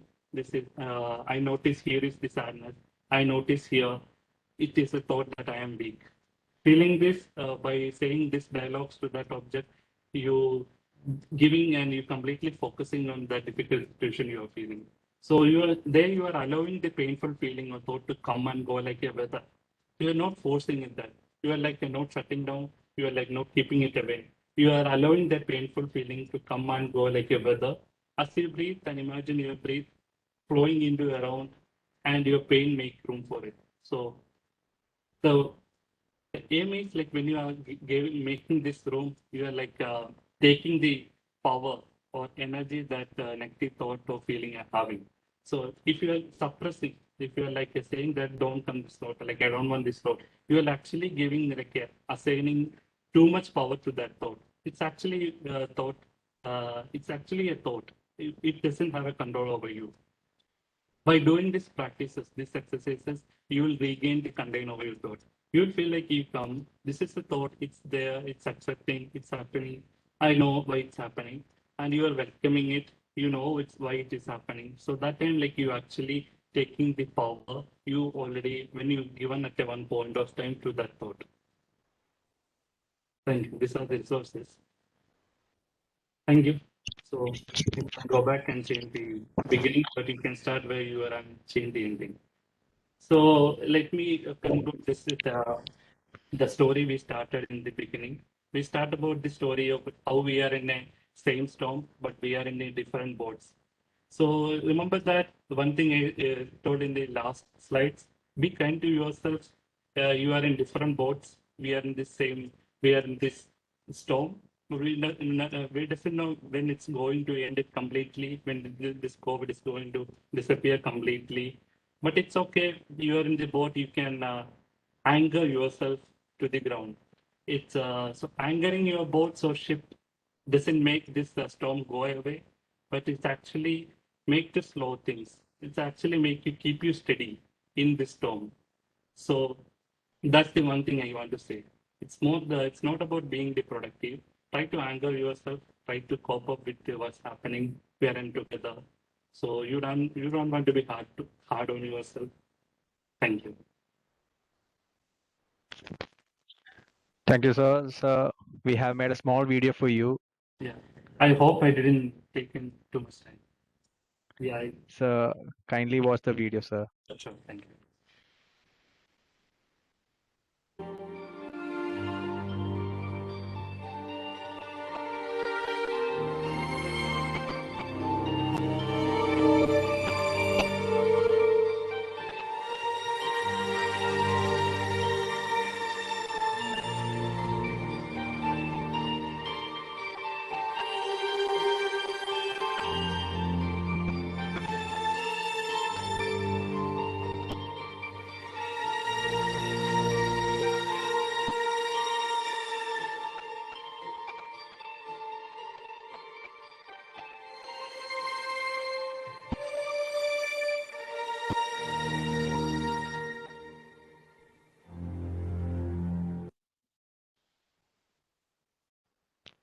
Thanks for watching, sir. Hope you Thank you. enjoyed. Yeah, thank you very much. Yeah, it was Thank you, it. sir, for your Next. informative session. Doubt everything, find your online. We are moving to discussion part. If you have any doubt, you can ask.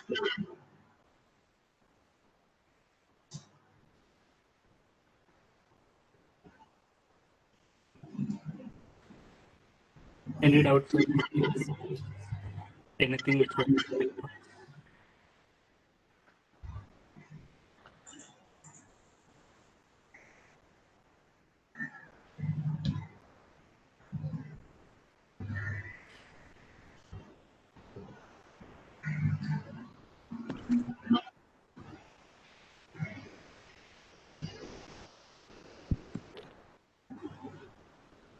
Participants, there is an important announcement.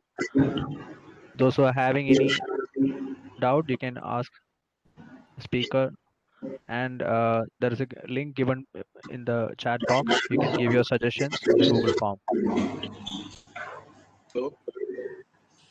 I hope everyone taken the point of eating well at the regularly both the lunch. So can I ask a question? Yes, go ahead. It's not directly to the topic you took, sir. General question. One is my own son, who is addicted to mobile game, video game. So, Okay. what are the consequences? How can we divert him? That is one question. And another thing is regarding match situation, game situation. Like I have a very good football team, but anxiety and arousal, it affected us this year. We had university competitions in Calicut University. So in one important match, most of the players were they were affected by anxiety and arousal, which resulted in losing the game. Actually, we should have won the match by 3-0 or something like that. But due to over nervousness, we resulted in losing the game. So these are two questions. Actually, it's not regarding our topic, I know, sir, but since it's psychology department, if I get some tips, it will be really informative. So one is regarding video game addiction, and another is like controlling anxiety or arousal of pre-match situation or match situation. Thank you, sir. Thank you. So yeah, I will answer first about the social media, the gadget addiction. So which became not only to the kids, to adults also during the pandemic time. Because the topic of our session itself also hoping how to cope up with the pandemic. So gadgets usage as well as social media usage, kids as well as adults, they take it as a coping technique. How to spend it, like there is a lot of time with their hand, and they need to spend it anywhere else, which is like very instant pleasure. So the thing about mobile as well as social media is like a instant gratification. You will be getting instant pleasure from that. So based on you were asking about the child, the child who are not exposed to other activities, other coping skills like other games and reading or singing or like being interacting with other people. Like they will be like they have one is like easy availability. It may be the child's phone or like the elder one's phone. They are getting that, so they will be like they don't have other options, so they will get stick to that. So try to make it change it with another alternative hobby. It can be you can introduce a storytelling book or like a coloring book, whatever he's interested in, like whatever his hobbies are. Because the childhood is a period like they should pick up these things. So when they're being in this gadgets for a very long time, they will be losing the many other skills they want to in this time. So try to compensate with another activity or another skill which is the child is interested in. Can be anything you can start it. If they are not directly interested in reading stories, you can spend time in telling the stories, and slowly you can introduce colorful storybooks to the student. So then he can slowly pick up the books by himself, then to the novels. Then if they are doing that, try to reward it. That's the basic thing we wanted to. If somebody want to do good thing, like try to reward it. If they are doing that, immediately gratify, immediately give a token by appreciate their behavior. So that behavior will be repeated. That's the one thing. The second one you asked about hope is the second one is about anxiety and arousal. So that's a very closely connected to the situation. So we told about the emotional overwhelming, being in the emotional storm. So it's normal. So sometimes you're feeling like being in this unknown situation, this ambiguous situation, people feeling like overwhelmed. So we can't be in that situation because being in an abnormal situation, an abnormal reaction is also normal. So try to focus that if it is affecting our daily functioning and our productivity. So here you said about the being in not able to perform in the match. So that time major thing you can do is like the relaxation technique. Some of the exercise we discuss here, the grounding technique. Grounding is like in the being emotion store, being coming back to the our real self, being getting relaxed. So meditation is one of the common relaxation technique used. So you can use that. Then there is like the breathing techniques. There are different kind of breathing techniques. Some belly based, different progressive muscle relaxation techniques, and there is like these mindfulness based techniques. As I said, you whichever activity, whichever regular activity you are getting engaged in, try to give complete focus into that. And that time, like your focus will be completely into that. You will be able to avoid the other negative and overwhelming emotions. So relaxation techniques are the key for reduce the emotional arousal. Hope it is clear. Am I clear, sir? Thank you, sir. Thank you, sir. Thank you. Yeah, and you can, if you are finding difficulty, you can always consult a professional psychologist, psychiatrist. Yeah. I have a question for you. As you rightly said, the anxiety before COVID uh, is different than the post-COVID anxiety. It's a bit more traumatic. I have a friend of mine who, after getting negative from corona, he was a bit anxious before being tested positive. But luckily, the entire event of the COVID period went off smoothly, and he became negative after 10 days. But now the present issue, what he is facing, is that he tries to correlate whatever a simple pain in his body with after the post-COVID symptoms. He tries to relate with COVID. He like a cough, a sneeze, or a pain on the tightness on the chest. He then again started relating. Is it just because of the anxiety or something else? And if so, how to overcome this? As you have in your presentation, you have said that to avoid social listening to negative news and a lot of news updates. He usually don't do all these things, but then he automatically try to build up all these situations. Okay. So we discuss about a trauma that lives by the pandemic. So people who directly experience to a situation, who like being COVID positive, they will be also experiencing other reactions from people, like getting stigma, being prejudiced. So these are like emotional level reactions. They will be hurt. So they will be, that trauma will be with them. So they once been in that position. So they know that what are the reaction by the other people or close people, how they reacted because getting isolated, being in the quarantine for a very long time, and the quarantine period itself getting changed after time to time. So all this became they know that this is a negative situation. So they will start having this anticipatory anxiety, even though there is no problem.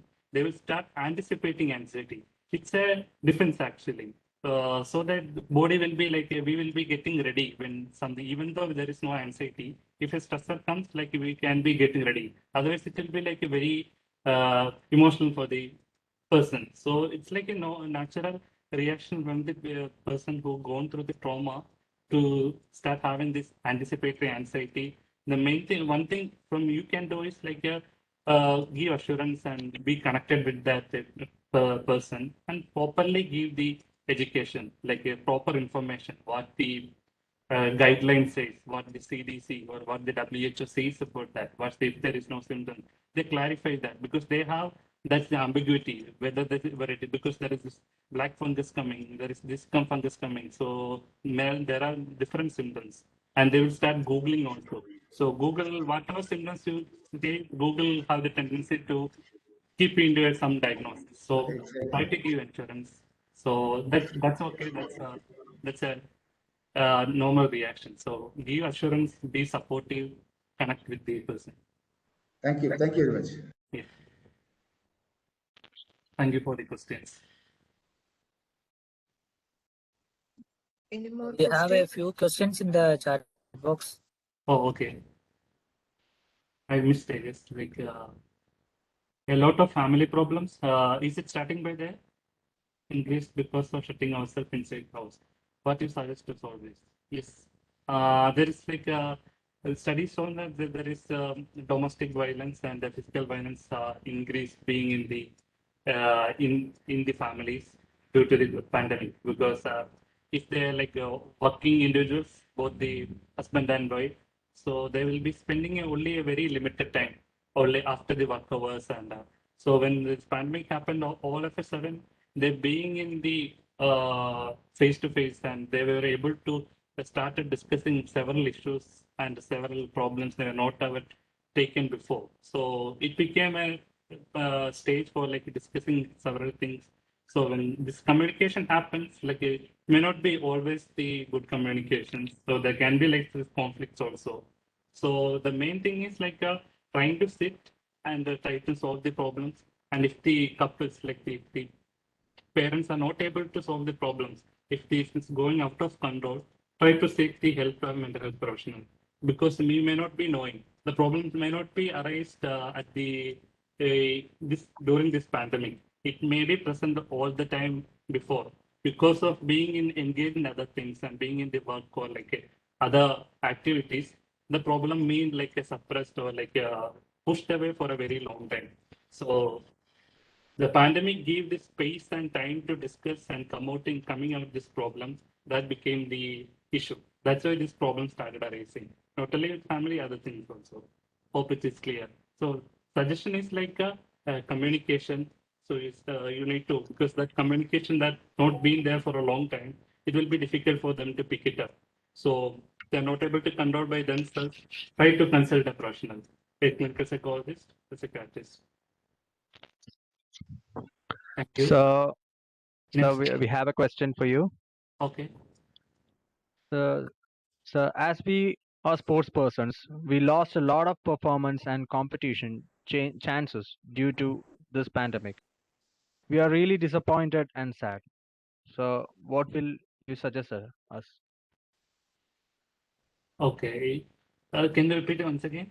You were saying about the losing the competitions and performance. Sir, we lost a lot of chance. Sir, we lost a lot of performance and competition chances. Okay. Due to pandemic. Okay.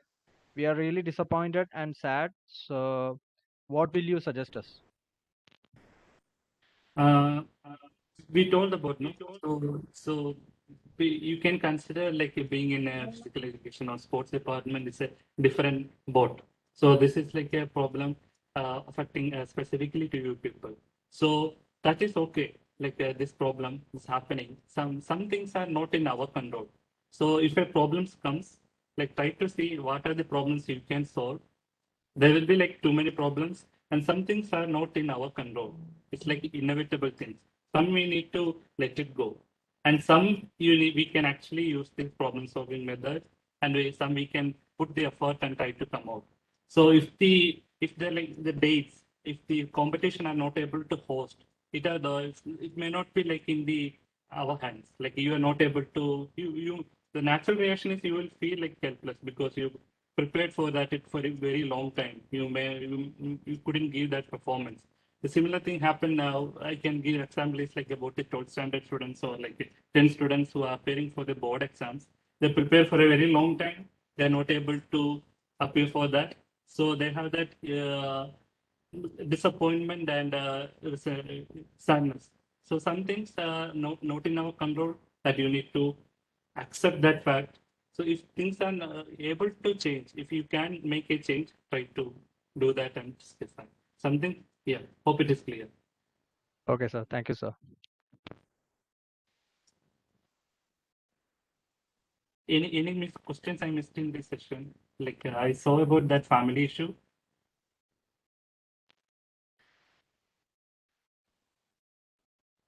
So how to calm the anxiety, fear in the children?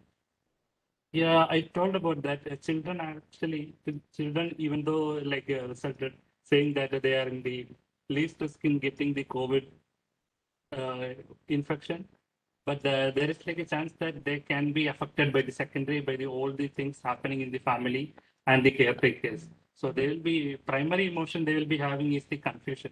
They don't know what's happening around the world. So once they don't know how to process because it's too much for them. Nobody is telling them what's happening because they know like people are worried. They know that people are upset. Parents are sitting at home for a long time. They've never seen parents at home. So it's like a very confusing for children. So they will be having this anxiety and they don't able to go to the park or then the parents are not taking them to the favorite places and they're not giving adequate reasons for that. So they will be having this anxiety and fear in them. So keep the child with you, make them explain them in their own way, not like in the specific jargon or specific terms about the virus or anything. Try to make them in the storytelling way. There is in internet you can actually avail some resources how you can still the storytelling of the COVID anxiety to the kids in YouTube or like you can search you can say why it's like people are happening what's actually happening and how you can make them engage and make them interact in the communication and try to build them and in the limited resources try to make them engage in encourage some hobbies in them so that can actually reduce their anxiety. So you avoiding them and you are not giving that attention to them. They're too young for understanding these things. That's not helpful. So treat them also as an individual. They will also be understanding. And the childhood is like a very crucial time for like grasping things. So this trauma can be affecting them more.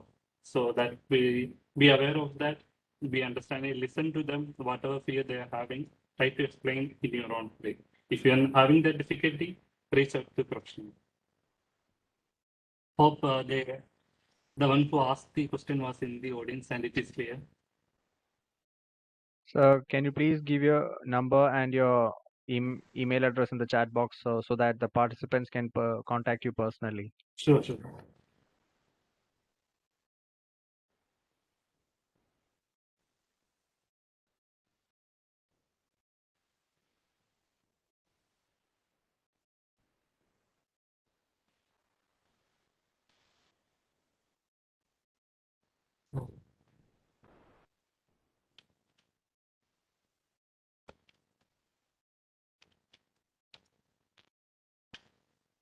Hope it came, no? Tell us some say. Yes, sir. Tell us some tips to keep ourselves away from the depression. Yeah, depression, I said. Depression actually we discussed, right? Depression, clinical depression is actually different from what public people consider as depression. Not me being saddened for like a fight or getting any silly things, or like being sad or like barely being sad or having a low mood doesn't uh, consider as being clinically depressed. So if you are being clinically depressed, so you should take care of professional help. And the keeping ourselves away from depression, that can be tricky. So the one thing is like you being your functional. So you try to focus on what the strengths and abilities you have, what are your capacities, try to encourage that, and then you will be like getting engaged in that. So try to be functional. So being about sitting like whatever way you can try to be functional. That's the one tip I can give. And focus on your strengths and abilities you have. Try to build that. And that's a very generic kind of tip. But depression, getting depressed is like because of several other reasons also. There are like very many other etiological factors. So yeah, so that I can say. So other things, as we said, like no. So having a proper routine, getting proper nourishment, food, having a good environment. These all are the other things you can actually support to prevent you. These are the protective factors. Having a good family support, having a good friend circle, having a good career, and achieving for something more. So all these are the protective factors, as well as like positive factors. If these things are like a good, if you are like a ticking these things, like what we have discussed, then you will be having a high chance of keeping away from the depression. Mahesh R asked the question. Hope the question was clear. Thank you. Yes. Am I taking too much time? Anjani, no? So, yes, sir. Yes, sir. Hope I didn't misspell your name. It's okay. It's okay. No, not an issue, sir. I know hosting is difficult. No, it's not that problem, sir.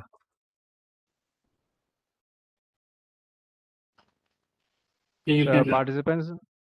participants, those who are having any, you can give your suggestions in the chat box. The Google form link is given inside. Please go through it.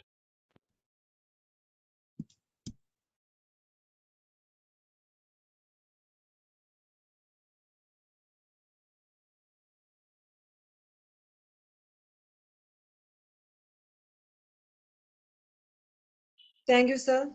Your session was in detail regarding the mental health issues among the general population during the pandemic. Sir, by your session, we hope that we'll be able to overcome the mental issues to a considerable extent. Thank you, sir. Thank you, Alisa. Thank you, Bino, for inviting me. Thank you, the faculties of the Delegation Department, MG University. Yeah, I was also part of MG University, being the K college for my degree. So MG University is close to me also. Thank you.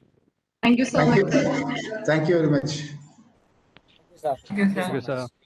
Thank you to having me. And bye bye.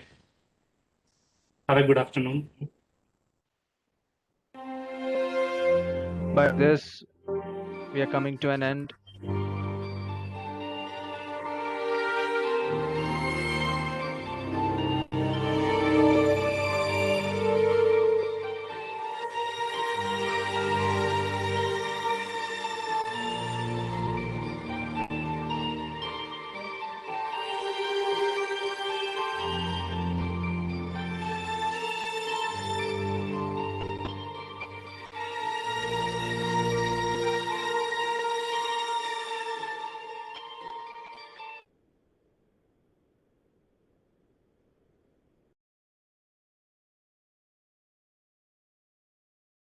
By this, we are coming to an end for today's session.